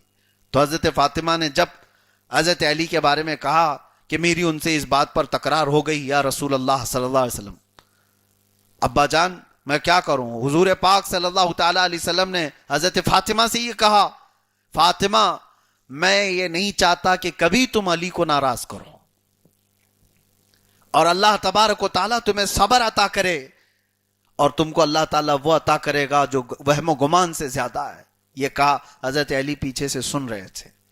تو حضرت علی نے کہا اسی دن میں نے دل میں یہ ارادہ کر لیا کہ آج سے زندگی بھر کبھی بھی ایسی بات نہ کروں گا جو فاطمہ کے دل کو ٹھیس پہنچے یا فاطمہ کو تکلیف ہو. یہاں پر ایک بات ہے، بیٹی باپ کے گھر آئے کوئی شکایت لے کر کے تو یہاں آدھا گھر تو یہی توڑ دیتا ہے سسرا، آدھا گھر یہ بیٹی کا باپ یا بیٹی کی ماں یہی لوگ توڑ دیتے ہیں. کہا کیسے تجھے اس نے آنکھ دکھایا، ہاں کیا بولا تجھ کو، تیری ساس ایسا بولتی ہے، تیرا سسرا ایسا کرتا ہے، تیری نندیں ایسا کرتی ہیں. ہم ابھی جائیں گے، پنچ بٹھائیں گے، لے کر کے جائیں گے مہیلا منڈل میں. یہ بیٹی کی ماں کرتی ہے، آدھا گھر یہ توڑ دیتی ہے. رسول پاک صلی اللہ تعالی علیہ وسلم اپنی بیٹی کو کیا کہہ رہے، فاطمہ میں یہ پسند نہیں کرتا کہ کبھی تم سے علی ناراض ہو، علی ناراض نہ ہو. حضور پاک صلی اللہ تعالی علیہ وسلم حضرت علی کو بلا کر ڈانٹ تو سکتے تھے. حضرت علی کیا حضور پاک صلی اللہ علیہ وسلم کے سامنے آنکھ بھی اٹھاتے؟ نہیں. یہ آداب معاشرت ہیں، زندگی گزارنے کے اصول ہیں. آج یہاں پر بھی بہت سارے لوگوں کو میں ایک پیغام دینا چاہتا ہوں، اپنی بیٹیوں کو بچپن سے ہی تربیت دینے لگ جاؤ، کم چیزوں میں، چھوٹی سی چیزوں میں صبر کرنے کا. کچھ عورتوں کو یہ باتیں بری لگتی ہیں کہ سارا صبر صرف ہماری زندگی میں ہم کو ہی کرنا ہے، شوہروں کے لیے کوئی صبر ہی نہیں ہے. نہیں، سب ہے، لیکن ہم اپنے حصے کی نصیحت تو کریں. اپنی بیٹیوں کی تربیت ایسی کرو، ان سے کہو کہ ہمیشہ تمہیں اس طرح سے حالات نہیں ملنے والے جیسے باپ تمہیں پال رہا تھا. کچھ بیٹیاں گھروں میں جا کر کے شادی ہونے کے بعد اپنے شوہروں سے صرف اس لیے لڑتی ہیں کہ آج تک کبھی میرے باپ نے مجھ سے ایسا کروایا نہیں. ایک تو شادی ٹوٹنے کے قریب آئی تھی، وجہ کیا ہے، وہ صرف اتنی سی لڑائی ہے. بیوی یہ کہہ رہے، دلہن یہ کہہ رہی نہیں ہے، ابھی کہہ رہی میں اس لیے جھگڑا ہوا. میں اس کے شوہر سے پوچھا جھگڑا کس بات پر ہوا؟ کہا رکشے میں بیٹھے تھے اس لیے جھگڑا ہوا. کہا کیوں، رکشے میں بیٹھنے سے جھگڑا کیوں ہوا؟ کہا کہتی میری زندگی میں کبھی باپ نے مجھے رکشے میں بٹھایا نہیں تھا، اس لیے ابھی نئے شوہر نے رکشے میں بٹھایا. تو یہ لڑنے لگ گئی، اتنی چھوٹی باتوں پر لڑنے لگ گئی. کچھ لڑکیاں وہ ہیں جو اپنے شوہروں کی بہت بڑی بڑی شکایتیں ہمارے پاس لائی ہیں. ہاں بڑی شکایتیں، اگر آپ بھی سنیں تو بہت بڑی ہیں. ان لڑکیوں کی شکایت یہ تھی کہ میرا شوہر پیزا نہیں کھلاتا، ہاں میرا شوہر کبھی آئس کریم نہیں دلاتا، کبھی رات کو ایک بار بھی لے کے نہیں جاتا. یہ بہت بڑی بڑی شکایتیں ان کی ہیں. یہ کس وجہ سے آئی؟ باپ کی اور ماں کی صحیح تربیت نہ ہو. بچپن سے اپنی بیٹیوں کی تربیت ایسی کرو تاکہ ان کے گھر سکون کے ساتھ گزر سکیں، لاڑ و پیار، محبت، ساری چیزیں اپنی بیٹیوں کے ساتھ پوری ہوں. کون باپ اپنی بیٹیوں سے محبت نہیں کرتا؟ بیٹیاں ہمارے آنکھوں کی ٹھنڈک ہیں، ہمارے جگر کی ٹکڑیاں، لیکن ساتھ میں انہیں یہ سمجھائیں کہ یہ زندگی بعد کی، ہمیشہ باپ کا پیار نہیں ہوتا، ہمیشہ تمہاری ماں کی یہ ممتا ساتھ نہیں رہتی. آگے کی زندگی تمہیں خود اپنے پیروں پر کھڑے ہو کر کے گزارنا ہے. کچھ سختیاں آئیں گی، کچھ مصیبتیں آئیں گی، ان کا سامنا کرنا ہوگا، کبھی گھر میں فاقہ ہوگا. ایک شوہر ایسا بھی میں جانتا ہوں، اپنے علاقے کرناٹک کی بات میں کہہ رہا ہوں، پیچھے نماز پڑھتا تھا، ذکر میں آتا تھا، بہت سارے دنوں کے بعد اچانک غائب ہوا. پوچھا گیا کیا ہوا؟ کہا کہ وہ تو چلا گیا، وہ بنگلور چلا گیا دوسری جگہ پر. کئی دنوں کے بعد پتہ چلا کہ وہ بگڑ گیا ہے بہت بری طرح سے، شراب پی رہا ہے، نشہ کر رہا ہے، بہت ساری چیزیں ہو گئی چند ہی سالوں میں. میں آپ کو بتاتا ہوں، یہ کئی بار میں نے اپنے بیان میں بھی کہا. اس سے میں ایک دن ملاقات کے بعد پوچھا کہ کیا ہوا، وہ رونے لگ گیا. کہا میں آنے سے ڈر رہا تھا آپ کے پاس، شرم بھی آتی تھی، لیکن بات یہ ہے اچھی خاصی زندگیاں گزر رہی تھی، اب جا کر کے اس کو جس چیز کا احساس ہوا، ہمارے سامنے بول رہا تھا کہ میری بیوی کے جتنے ایکسپیکٹیشن ہیں وہ سب پورے میں کر ہی نہیں پاتا ہوں، اس کے سارے جتنے سامان ہیں وہ ساری چیزیں لا نہیں پاتا تھا، تنخواہ کم تھی، اور اس نے ہی مجھے کہا کہ اور بڑی نوکری کر لو، تو میں نوکری کرنے کے لیے ادھر چلا گیا، پھر بھی یہ ساری چیزیں ہو نہیں پاتی تھی گھر کی، میری بیوی کچھ نہ کچھ چیزیں بولتی اور پھر مجھے ٹونٹ مارتی، اور میں شرمندہ ہو جاتا، کچھ نہ کچھ کر کے میری بیوی کے ساری چیزیں لے آؤں۔ اس کے بعد پھر سگریٹ پینے کی عادت پڑ گئی، پھر دوستوں کے مجمع میں بیٹھتے بیٹھتے پھر ٹینشن اتنا زیادہ ہو گیا، ڈپریشن میں آ گیا، پھر لوگوں نے مجھے شراب بھی پلا دیا، ڈرگس بھی دے دیا، وہاں تک پہنچ گیا۔ لیکن میرے عزیزو، جڑ کیا تھی اس کی؟ جڑ کیا تھی؟ ایک بھلے اچھے خاصے مرد کو بگاڑنے پر کبھی عورتوں کی خواہشات ہوتی ہیں، ان کی لمبی خواہشات۔ کچھ عورتوں کے میک اپ سیٹ ہی نہیں آ پاتے ان کے مردوں کی تنخواہوں پر، تو اس وجہ سے وہ لڑ رہی ہوتی ہیں، جھگڑ رہی ہوتی ہیں کہ میرا یہ سامان نہیں آ پاتا، وہ سامان نہیں آ پاتا۔ سیدہ کائنات فاطمہ الزہرا کے گھر میں دیکھو، اللہ اکبر، حضور پاک صلی اللہ تعالی علیہ وسلم ایک بار دوپہر کے وقت گھر سے باہر نکلے، اور اس وقت حضرت ابوبکر اور حضرت عمر بھی آئے، شدت کی گرمی تھی۔ نبی پاک صلی اللہ تعالی علیہ وسلم حضرت ابوبکر اور حضرت عمر سے کہتے ہیں کس چیز نے تمہیں باہر نکالا؟ حضرت ابوبکر اور حضرت عمر کہتے ہیں بھوک نے۔ حضور پاک صلی اللہ علیہ وسلم فرماتے ہیں مجھے بھی بھوک نے باہر نکالا، چلو چلتے ہیں۔ ایک کھجور کے باغیچے میں پہنچے، حضرت ابو ایوب انصاری کا تھا، ان سے کہا کہ تمہارے باغیچے میں کچھ پکی کھجوریں ہوں اتارو۔ ابو ایوب انصاری وہ میزبان رسول ہیں مدینہ طیبہ کے، جن کے گھر پر سب سے پہلے میرے آقا اترے تھے۔ انہوں نے کھجوریں اتاری اور اس کے بعد اپنے باغیچے میں ایک 6 مہینے کی بکری کا بچہ ذبح کیا، اور رسول کریم صلی اللہ تعالی علیہ وسلم کے لیے، حضرت ابوبکر حضرت عمر کے لیے سالن بنوایا۔ میرے آقا صلی اللہ تعالی علیہ وسلم سالن کو 2 حصوں میں کرتے ہیں، اور فرماتے ہیں ایک صحابی کہ حضور نے فرمایا لے جاؤ ایک آدھا حصہ فاطمہ کے گھر دے آؤ، وہ پچھلے 8 دن سے فاقے میں ہے۔ اس وقت آنکھوں میں آنسو آ گئے صحابہ کے، کسی کو خبر تک نہیں ہوتی کہ فاطمہ کے گھر میں چولہا نہیں جلتا۔ یہ صبر و قناعت والی ان کی زندگی تھی، کبھی اپنے شوہر کی یہ شکایت نہیں لے کر کے آئیں کہ میرے شوہر کی تنخواہ سے میرا گھر پورا نہیں ہو پاتا۔ اتنی تنخواہ تھی حضرت علی کرم اللہ وجہہ الکریم کی، آپ کو میں بتاؤں، ایک مرتبہ حضرت فاطمہ، ان کے دونوں بیٹے حضرت حسن و حسین بیمار ہوئے تھے، تو منت کر لی تھی۔ یہ تذکرہ قرآن پاک کی آیتیں کس لیے نازل ہوئی میں بتا رہا ہوں، آیات کا شان نزول ہے 29ویں پارے میں سورہ دہر میں۔ منت مانگ لی کہ بیٹے صحیح ہو جائیں، صحت یاب ہو جائیں تو ہم 3 روزے رکھیں گے، سارے گھر والے 3 روزے رکھیں گے۔ بچے صحت یاب ہو گئے، گھر میں روزہ رکھا گیا۔ گھر میں 5 لوگ تھے، حسن و حسین، سیدہ فاطمہ، حضرت علی اور آپ کی ایک کنیزہ فضہ، اور منت کے روزے تھے۔ شام ہوئی، افطار کا وقت، حضرت علی رضی اللہ تعالیٰ عنہ اتنی کمائی کرتے تھے، 2 درہم آپ کی تنخواہ تھی، جس سے صرف اتنا آٹا آتا کہ 5 ہی روٹیاں بنتی تھی گھر میں، 5 روٹیاں جس سے بن جائیں حضرت علی کی تنخواہ سے۔ شام کے وقت گرم روٹیاں بنی ہوئی تھیں، اسی وقت ایک مسکین دروازے پر آیا اور اس نے آواز دی اے رسول اللہ کے گھر والوں، میں بھوکا ہوں، کھلاؤ۔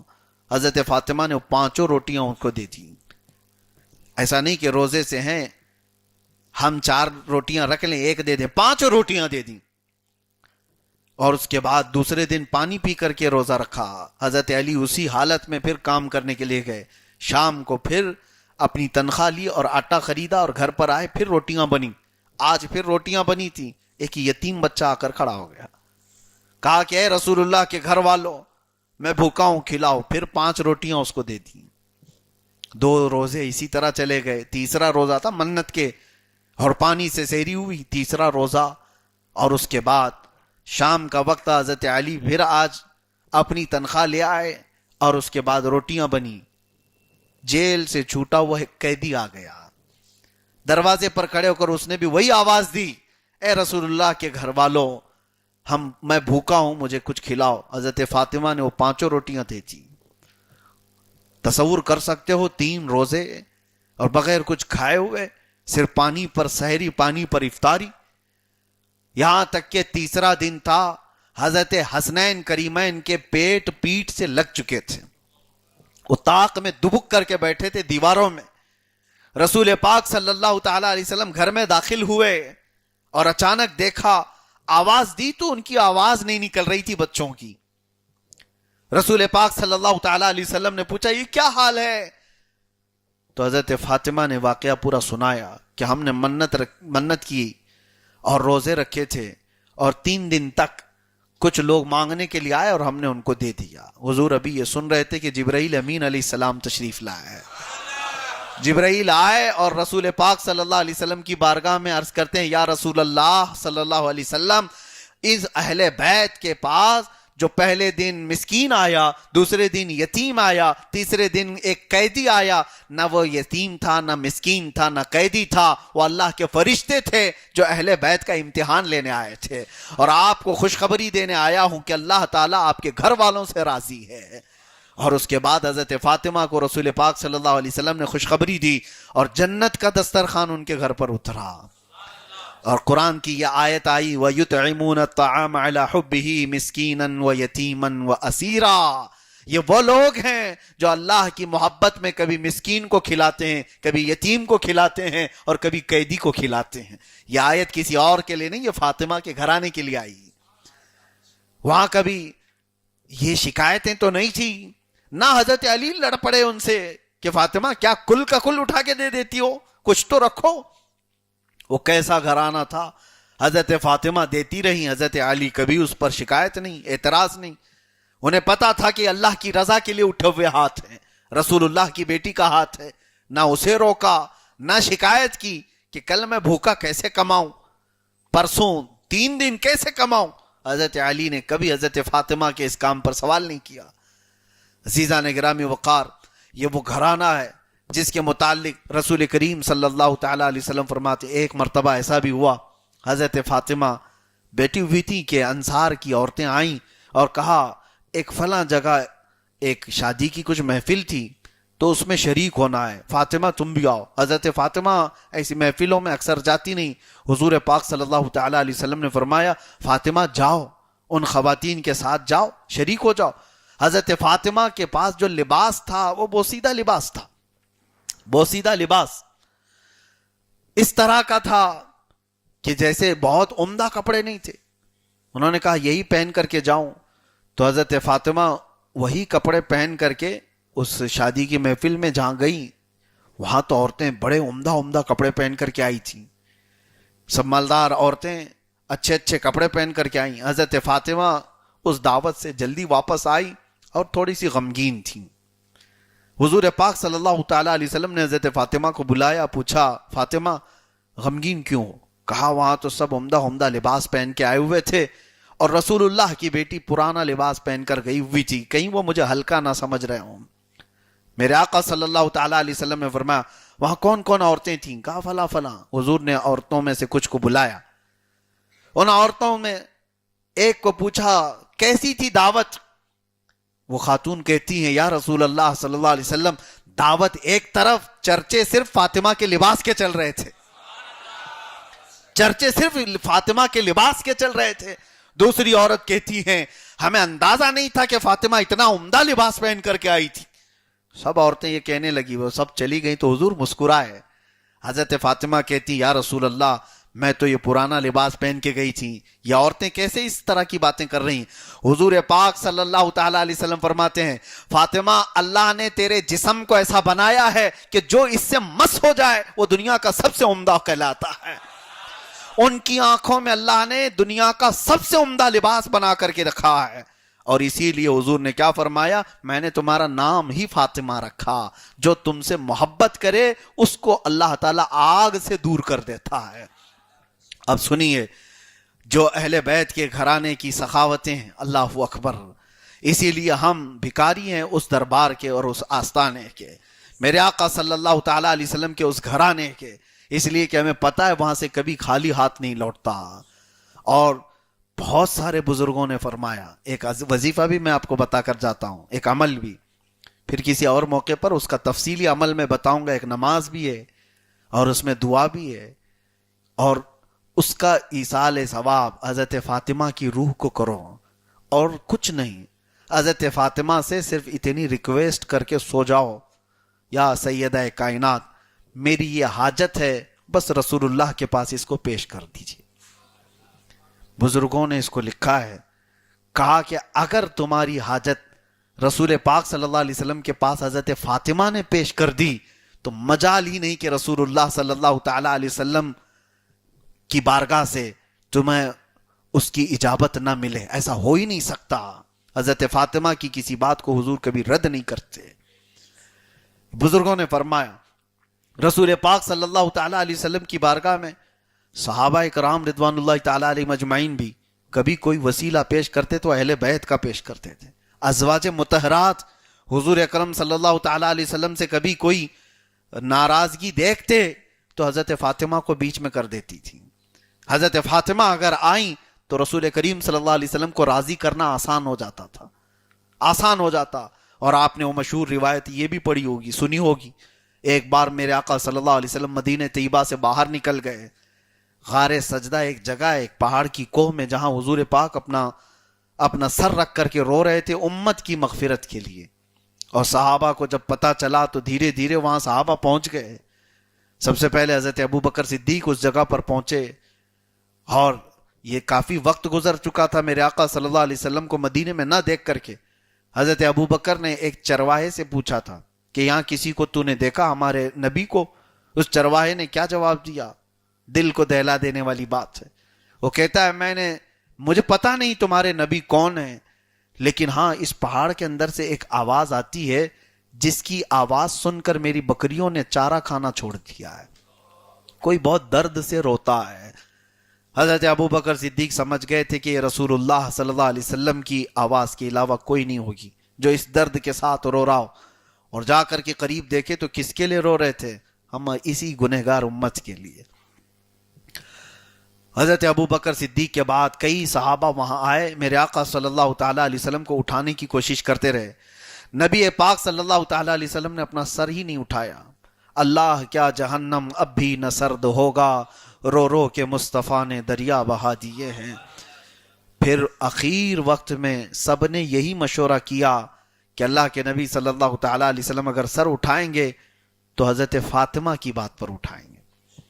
حضرت فاطمہ سے جا کر کے کہا گیا کہ اللہ کے نبی صلی اللہ تعالی علیہ وسلم سجدے میں سر رکھیں اور اٹھا نہیں رہے ہیں، کہیں ایسا نہ ہو کہ طبیعت پہ بہت بار ہو جائے، تکلیف بڑھ نہ جائے، حضور رو رہے ہیں، آپ آ جائیں۔ حضرت فاطمہ مکمل حجاب میں حضور کے پاس تشریف لائیں۔ جب روتے ہوئے دیکھا تو یہ فاطمہ وہ ہیں جو 4 سال کی عمر سے بھی اپنے باپ کے اطراف دفاع کے لیے کھڑی رہتی تھی۔ جب مکہ والے حضور پر حملہ کرتے تھے، جب حضرت فاطمہ کی عمر 4 سال کی تھی، وہ حملے اپنے اوپر لے لیا کرتی، حضور کے دفاع میں، ڈیفنس میں کھڑی رہتی۔ آج جب بارگاہ مصطفیٰ میں آئی تو رسول کریم صلی اللہ علیہ وسلم کے قریب جا کر کے وہ رو پڑی، کہا یا رسول اللہ اپنا سر اٹھا لیں۔ صرف اتنا نہیں کہا کہ سر اٹھا لیں، وہ جانتی تھی کہ میرے آقا راضی ہوں گے تو کس بات سے راضی ہوں گے۔ حضرت فاطمہ کو اچھی طرح معلوم تھا ایک بیٹی اپنے باپ کو کتنا قریب سے جانتی ہے، اندازہ بھی نہیں آپ کو۔ حضرت فاطمہ نے یہ نہیں کہا یا رسول اللہ آپ کی طبیعت خراب ہو جائے گی، آپ کے جسم پر بار ہو جائے گا، سر بھاری ہو جائے گا، آپ سر اٹھا لیں، کچھ نہیں کہا، صرف اتنا کہا یا رسول اللہ آپ کی بیٹی قسم دیتی ہے رب ذوالجلال کی، آج کے بعد سے میری موت تک کوئی رات ایسی نہیں ہوگی جو رات میں آپ کی امت کی مغفرت کے لیے نہ گزار ہوں۔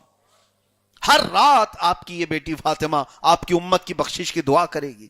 جیسی ہی یہ بات سنی میرے آقا نے سر اٹھا لیا۔ اس وقت بھی صحابہ جانتے تھے کہ کوئی بات اگر حضور پاک صلی اللہ تعالی علیہ وسلم سنتے ہیں تو حضرت فاطمہ کی ہے، وہ مقام تھا اس سیدہ کائنات کا۔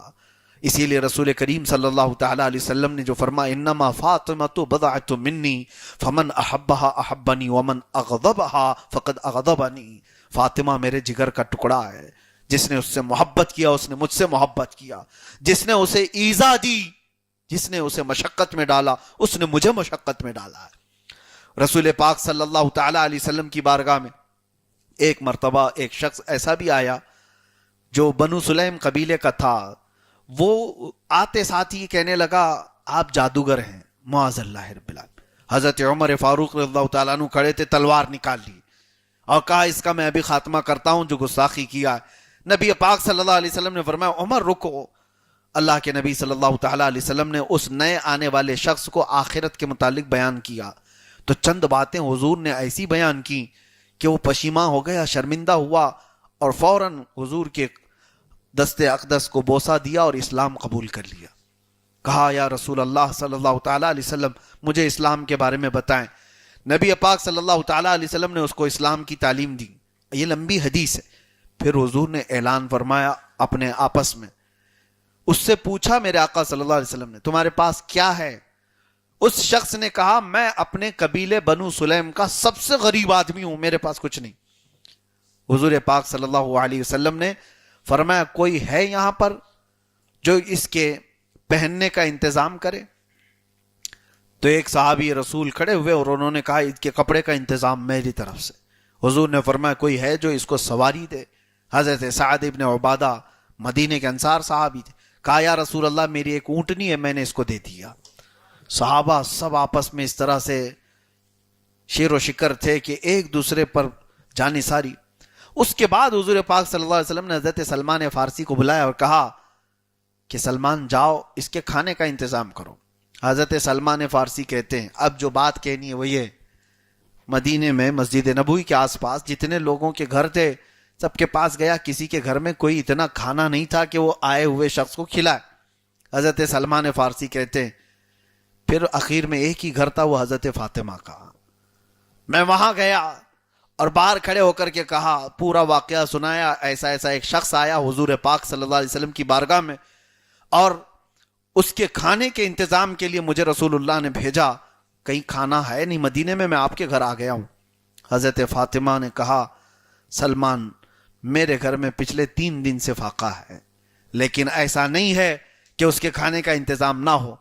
اپنی وہ چادر دی جو رسول اللہ نے ان کو جہیز میں دیا تھا، کہا جاؤ شمعون نام کا ایک یہودی ہے، اس کے ہاتھ میں یہ بیچ دو، وہ جانتا ہے اس کی قدر جانتا ہے، اور اس سے جو مال ملے وہ لے کر کے آؤ، میں اس کے کھانے کا انتظام کر دوں گی۔ حضرت فاطمہ زہرا کی چادر لے کر سلمان فارسی گئے۔ ان کے گھر میں کچھ نہ ہو تو ایسا نہیں ہے کہ پھر کل دیکھ لیں گے آگے دیکھ لیں گے، جو ہے وہ بیچ کر کے مانگنے والے کو کھلا دیا جائے یا مستحق کو دیا جائے۔ حضرت سلمان فارسی رضی اللہ تعالیٰ عنہ وہ شمعون کے پاس آئے اور اس سے کہا یہ حضرت فاطمہ زہرا کی چادر ہے۔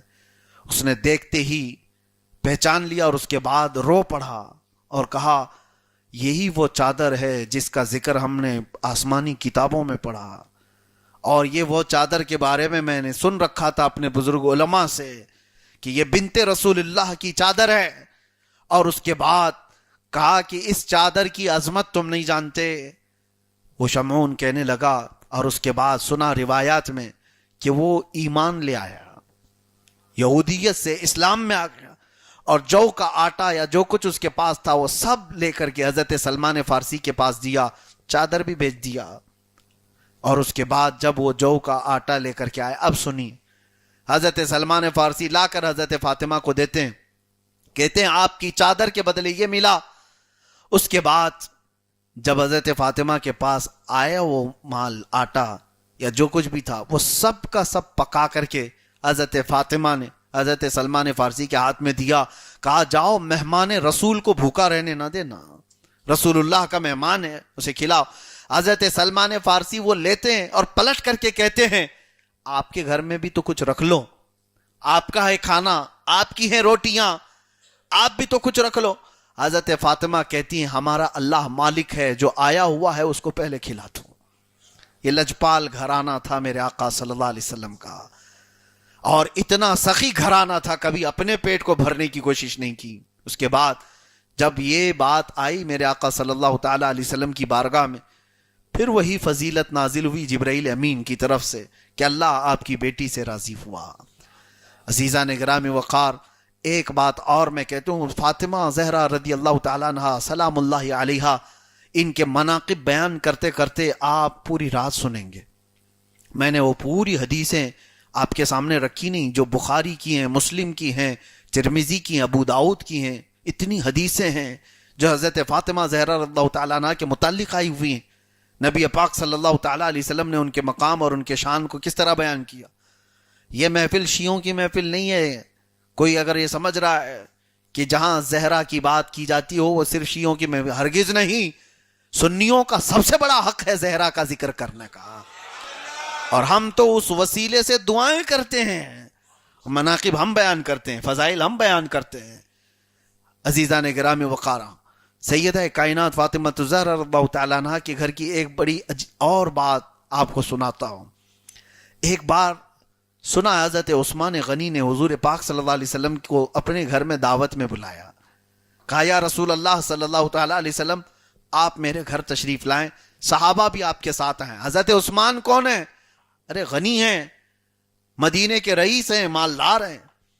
حضور پاک صلی اللہ علیہ وسلم کی جب دعوت کی، کھانے بنائے، جو کچھ بھی، اس کے بعد حضرت عثمان غنی رضی اللہ تعالیٰ عنہ حضور پاک صلی اللہ علیہ وسلم کے ساتھ مسجد نبوی کے ساتھ سے ہی چلتے رہے اور حضور کے ہر قدم کو گن رہے تھے.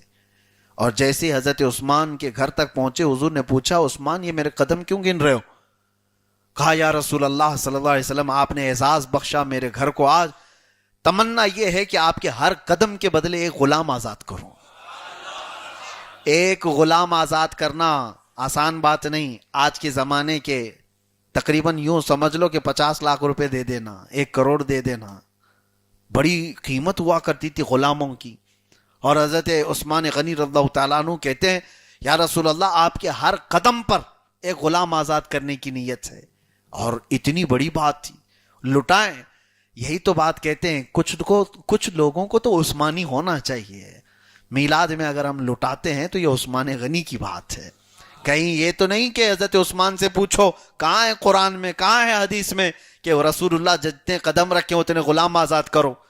وہ حضرت عثمان تمہیں جواب دیں گے. یہ ساری باتیں رسول اللہ صلی اللہ علیہ وسلم کا عشق ہوگا تو دلیل نہیں پوچھے گا. محبت میں ہر شے نچھاور ہے. ارے محبوب کا دیا ہوا ہے اسی پر نچھاور کیا جا رہا ہے. ہاں یہ ہے کہ ہم ناجائز کاموں میں نہیں لٹاتے، حرام کاموں میں نہیں لٹاتے. میرے آقا صلی اللہ تعالیٰ علیہ وسلم کی میلاد، حضور کے آنے کی حضور کی آمد کی خوشی میں اگر ہم چراغاں کرتے ہیں تو کچھ لوگوں کے پیٹ میں درد کیوں ہوتا ہے، تکلیف کیوں ہوتی؟ ہمارے جھنڈوں سے تکلیف ہے، ہمارے لائٹوں سے تکلیف ہے، ادھر روشنی ہوئی ادھر اندھیرا ہو گیا. یہ ساری چیزوں کو کہتے ہیں یہ اسراف ہے، اسراف ہے. اتنا میلاد میں تم لوگ خرچہ کرتے ہو، اس سے کتنے ہاسپٹل بن جاتے ہیں. تمہاری بیٹیوں کی شادیوں سے ہی ہاسپٹل بنتے ہیں، میلاد سے ہی کیوں؟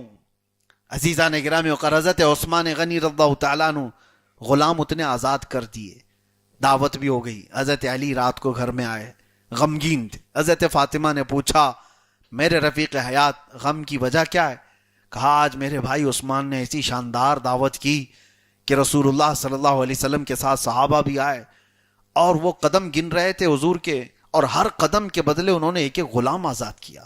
میں یہ تمنا کر رہا ہوں کاش میرے پاس اتنا مال ہوتا تو میں بھی ویسی شایان شان حضور کی دعوت کرتا. میرے پاس اتنا مال نہیں عثمان کے برابر کا. حضرت فاطمہ نے کہا میرے سرتاج آپ جائیں رسول اللہ کو دعوت دیں، ہم بھی اس کا اہتمام کریں گے. حضرت علی نے کہا فاطمہ کہاں سے انتظام کرو گی؟ کہا آپ رسول اللہ کو دعوت دے کر کے آئیں اور آپ بھی قدم گنیں. حضور پاک صلی اللہ علیہ وسلم کی بارگاہ میں حضرت علی گئے. یقین بھی تھا حضرت فاطمہ پر، کہہ رہی ہے تو ہو بھی جائے گا. حضور کی بارگاہ میں آئے، کہا آج میرے گھر پر تشریف لائیں. حضرت علی کی دعوت پر میرے آقا صلی اللہ علیہ وسلم چل پڑے. حضرت علی بھی، کیونکہ حضرت فاطمہ نے کہا تھا، قدم گنتے ہوئے گئے. جب گھر تک پہنچے تو رسول پاک صلی اللہ تعالیٰ علیہ وسلم اپنے صحابہ کے ساتھ ان کے گھر میں جو دعوت تھی بیٹھے رہے. اور اس کے بعد دعوت تو ہو گئی. حضرت فاطمہ سے پوچھا فاطمہ حضور کے اتنے قدم پڑھے، عثمان نے اپنے مال سے غلام تو آزاد کر دیے تھے، ہم کیا کریں گے؟ حضرت فاطمہ مصلی بچھا کر کے دعا کرتی ہیں، اے اللہ تیرے رسول کی بیٹی کی لاج رکھ لے. اس کے شوہر نے تیرے نبی کی دعوت کی ہے اور خواہش یہ کی ہے کہ ہر قدم پر ایک غلام آزاد ہو.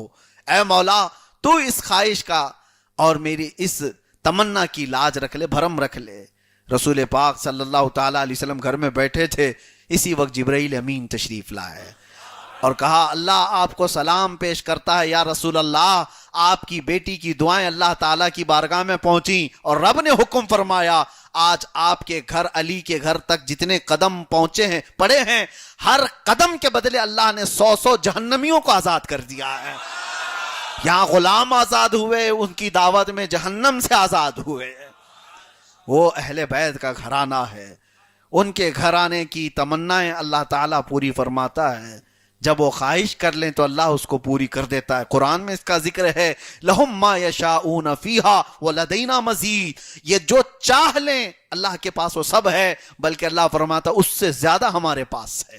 جو یہ چاہ لیں، اہل بیت کے لیے کہا گیا، اللہ والوں کے لیے کہا گیا، اور ان کے متعلق قرآن کی کئی آیتیں، ایک دو نہیں کئی آیتیں ہیں۔ یہ جب چاہ لے، رسول کریم صلی اللہ تعالیٰ علیہ وسلم کا یہ وہ گھرانہ جن کے بارے میں امام حسن بریلوی رحمۃ اللہ تعالیٰ علیہ، امام زمن حسن رضا بریلوی رضی اللہ تعالیٰ عنہ فرماتے ہیں بے اجازت جن کے گھر میں جبرائیل آتے نہیں، بے اجازت جن کے گھر میں جبرائیل آتے نہیں، قدر والے جانتے ہیں قدر و شان اہل بیت۔ اور اسی لیے اہل بیت اطہار کی جو تعظیم و تکریم کے معاملات ہیں وہ سنیوں سے سنا کریں تو ایمان بھی تازہ ہوگا، اور آپ کا ایمان صرف تازہ نہیں اتنا بلند ہو جائے گا جس کو میرے آقا نے فرمایا من مات علی حب آل محمد مات شہیدا، جو میرے اہل بیت کی محبت میں مر گیا اسے شہادت کی موت دی جائے گی۔ محبت کرو اہل بیت سے۔ میرے آقا کی ایک حدیث ہے علموا اولادکم ثلاث، اپنے بیٹوں کو 3 چیزیں سکھا دو۔ کیا ہے؟ حضور فرماتے حب نبیکم وحب اہل بیتہ وتلاوت القرآن الکریم۔ حضور فرماتے ہیں 3 چیزیں اپنے بیٹوں کو سکھا کر کے جانا۔ نمبر 1 اپنے نبی کی محبت، دوسرے نمبر پر حضور کے اہل بیت کی محبت، تیسرے نمبر پر قرآن عظیم سکھاؤ۔ یہاں پر بہت دنیا بھر کی چیزیں نہیں بتائی گئی، یہ 3 چیزوں میں فرمایا گیا۔ جو رسول سے محبت سکھائے گا اور اہل بیت سے سکھائے گا اور قرآن سکھا کر کے جائے گا، یوں سمجھ لو وہ اپنے بیٹے کو پوری دنیا دے کر جا رہا ہے، آخرت بھی دے کر جا رہا ہے۔ نبی پاک صلی اللہ تعالیٰ علیہ وسلم کی تعلیمات میں ہے یہ کہ اپنے بیٹوں کو یہ سکھاؤ۔ کیوں؟ اپنی محبت کے ساتھ اہل بیت کی محبت کا ذکر فرمایا، اور یہی وجہ ہے مشہور حدیث آپ نے سنی ہوگی یا ایھا الناس انی ترکت فیکم الثقلین، اے لوگوں میں تمہارے درمیان 2 بھاری چیزیں چھوڑ جا رہا ہوں۔ اور حضور نے کیا فرمایا؟ 2 بھاری چیزیں کیا ہیں؟ کیا حضور اکرم صلی اللہ تعالیٰ علیہ وسلم فرماتے ہیں ما ان تمسکتم لن تضلوا، اگر تم نے مضبوطی سے پکڑ لیا ہرگز گمراہ نہ ہوگے، کتاب اللہ و عترتی، ایک قرآن پاک ہے اور ایک میرے اہل بیت ہے۔ قرآن اللہ تعالیٰ کی کتاب نصیحتوں سے بھری ہوئی ہے، لیکن سمجھائے گا کون؟ وہ اہل بیت کی زندگی ہے۔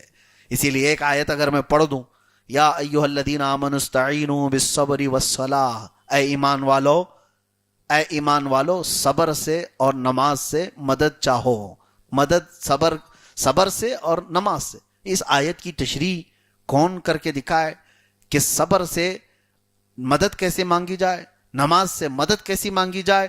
تو ایک آیت کو سمجھنا ہو تو پورا کربلا سمجھ میں آ جائے۔ حسین اعظم اپنی زندگی سے تمہیں کر کے دکھائیں گے، زندگی بھر صبر کیا، ان کے وطن کو دور کر دیا گیا، ان کے گھر کو اجاڑ دیا گیا، مدینہ چھوٹ گیا صبر کیا، مکہ چھوٹ گیا صبر کیا، قافلے بغیر کسی ہتھیاروں کے چلے، کربلا میں پانی نہ دیا گیا صبر کیا۔ صبر ہی سے تو مدد مانگتے رہے، صبر ہی سے مدد مانگتے رہے۔ سامنے اپنے بچوں کو ان کے قتل ہوتے ہوئے دیکھا، صبر ہی تو کیا، کیا واویلا کیا۔ ایک روایت کہیں بتا دیں کہ امام حسین نے کربلا میں ماتم کیا ہو، واویلا کیا ہو۔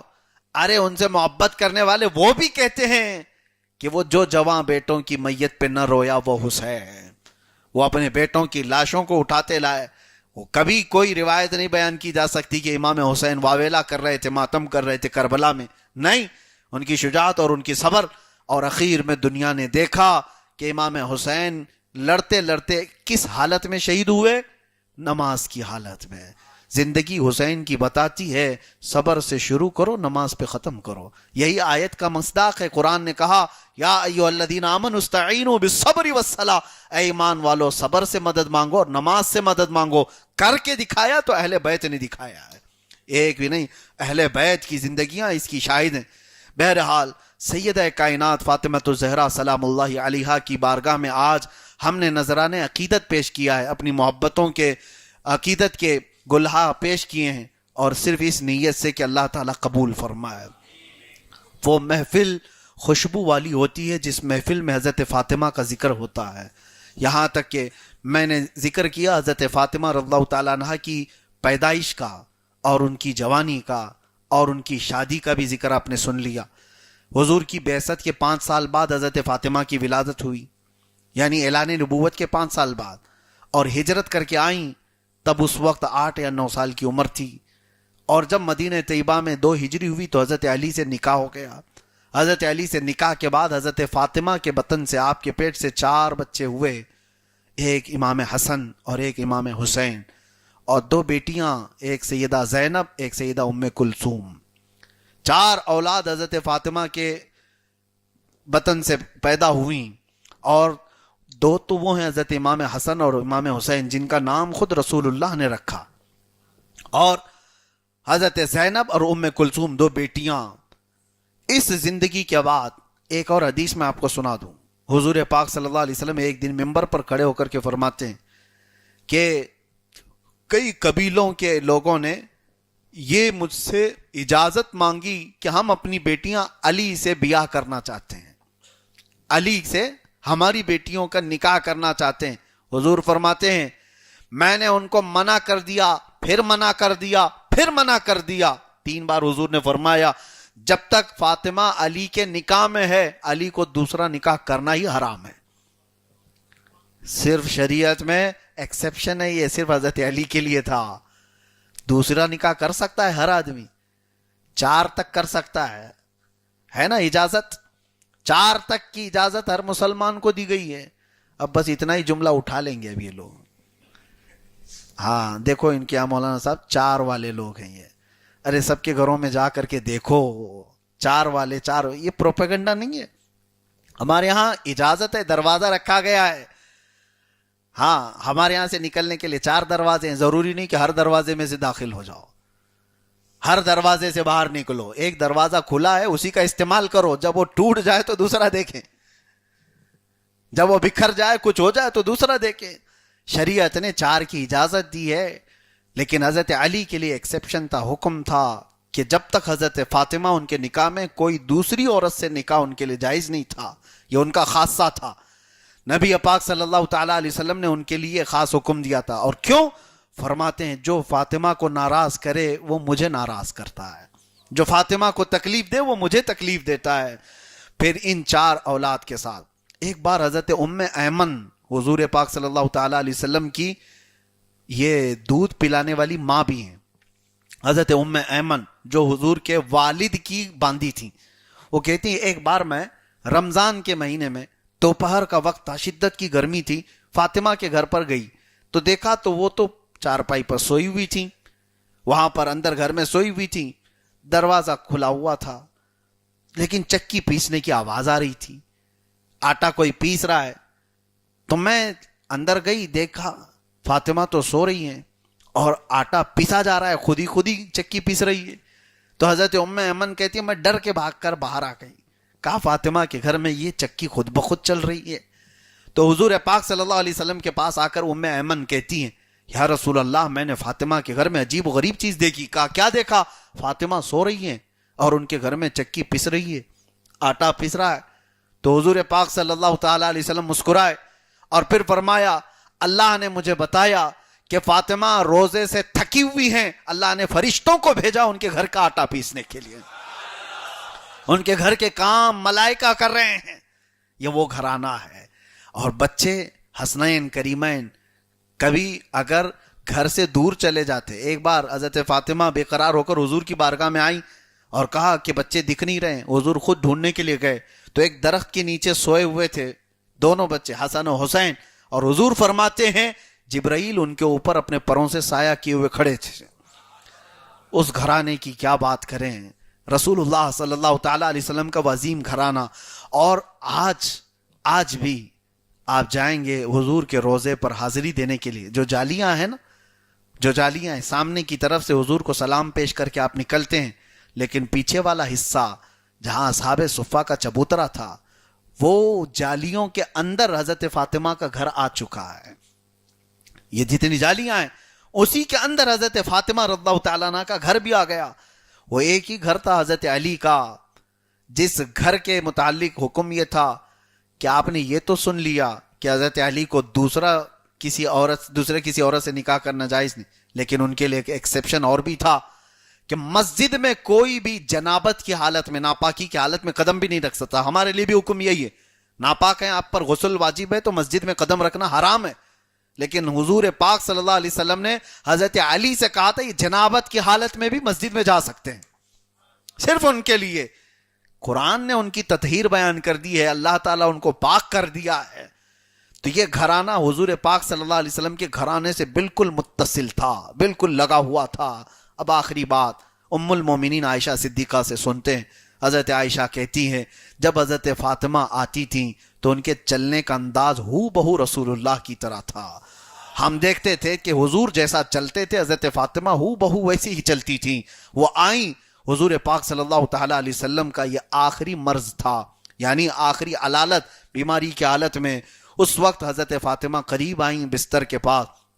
نبی کریم صلی اللہ علیہ وسلم نے ان کے کان میں کچھ بات کہی تو وہ رونے لگ گئیں. اس کے بعد پھر حضور نے ان کو قریب کیا، کہا کچھ اور بات، سرگوشی کی. حضرت فاطمہ مسکرائیں. وہ جیسی اٹھی حضرت عائشہ پوچھتی ہیں فاطمہ رسول اللہ نے کیا کہا؟ حضرت فاطمہ کہتی ہیں رسول اللہ کا راز میں افشا نہیں کر سکتی. وہ چلی گئیں. حضرت عائشہ کہتی ہیں جب حضور کی وفات ہو گئی تو میں نے فاطمہ سے پوچھا اب اللہ کے رسول کی زندگی ظاہری کے بعد وہ بات تو مجھے بتاؤ جو حضور نے تمہارے کانوں میں کی تھی. حضرت فاطمہ کہتی ہیں رسول پاک صلی اللہ علیہ وسلم نے کہا فاطمہ ہر سال جبرائیل میرے پاس ایک بار آتے تھے، پورے قرآن کا دور ہوتا تھا، حضور پورا قرآن انہیں سناتے. اس بار جبرائیل 2 بار آئے، اس سال 2 بار آئے، قرآن 2 بار دور ہوا. اور حضور فرماتے ہیں فاطمہ اب مجھے یہ لگتا ہے اس مرض میں میرا انتقال ہوگا، میں دنیا سے جا رہا ہوں. میں نے یہ خبر سنی تو رو پڑی. حضرت فاطمہ کہتی ہیں مجھے رونا آیا.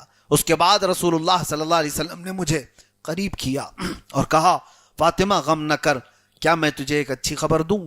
حضرت فاطمہ کہتی ہیں کیا ہے؟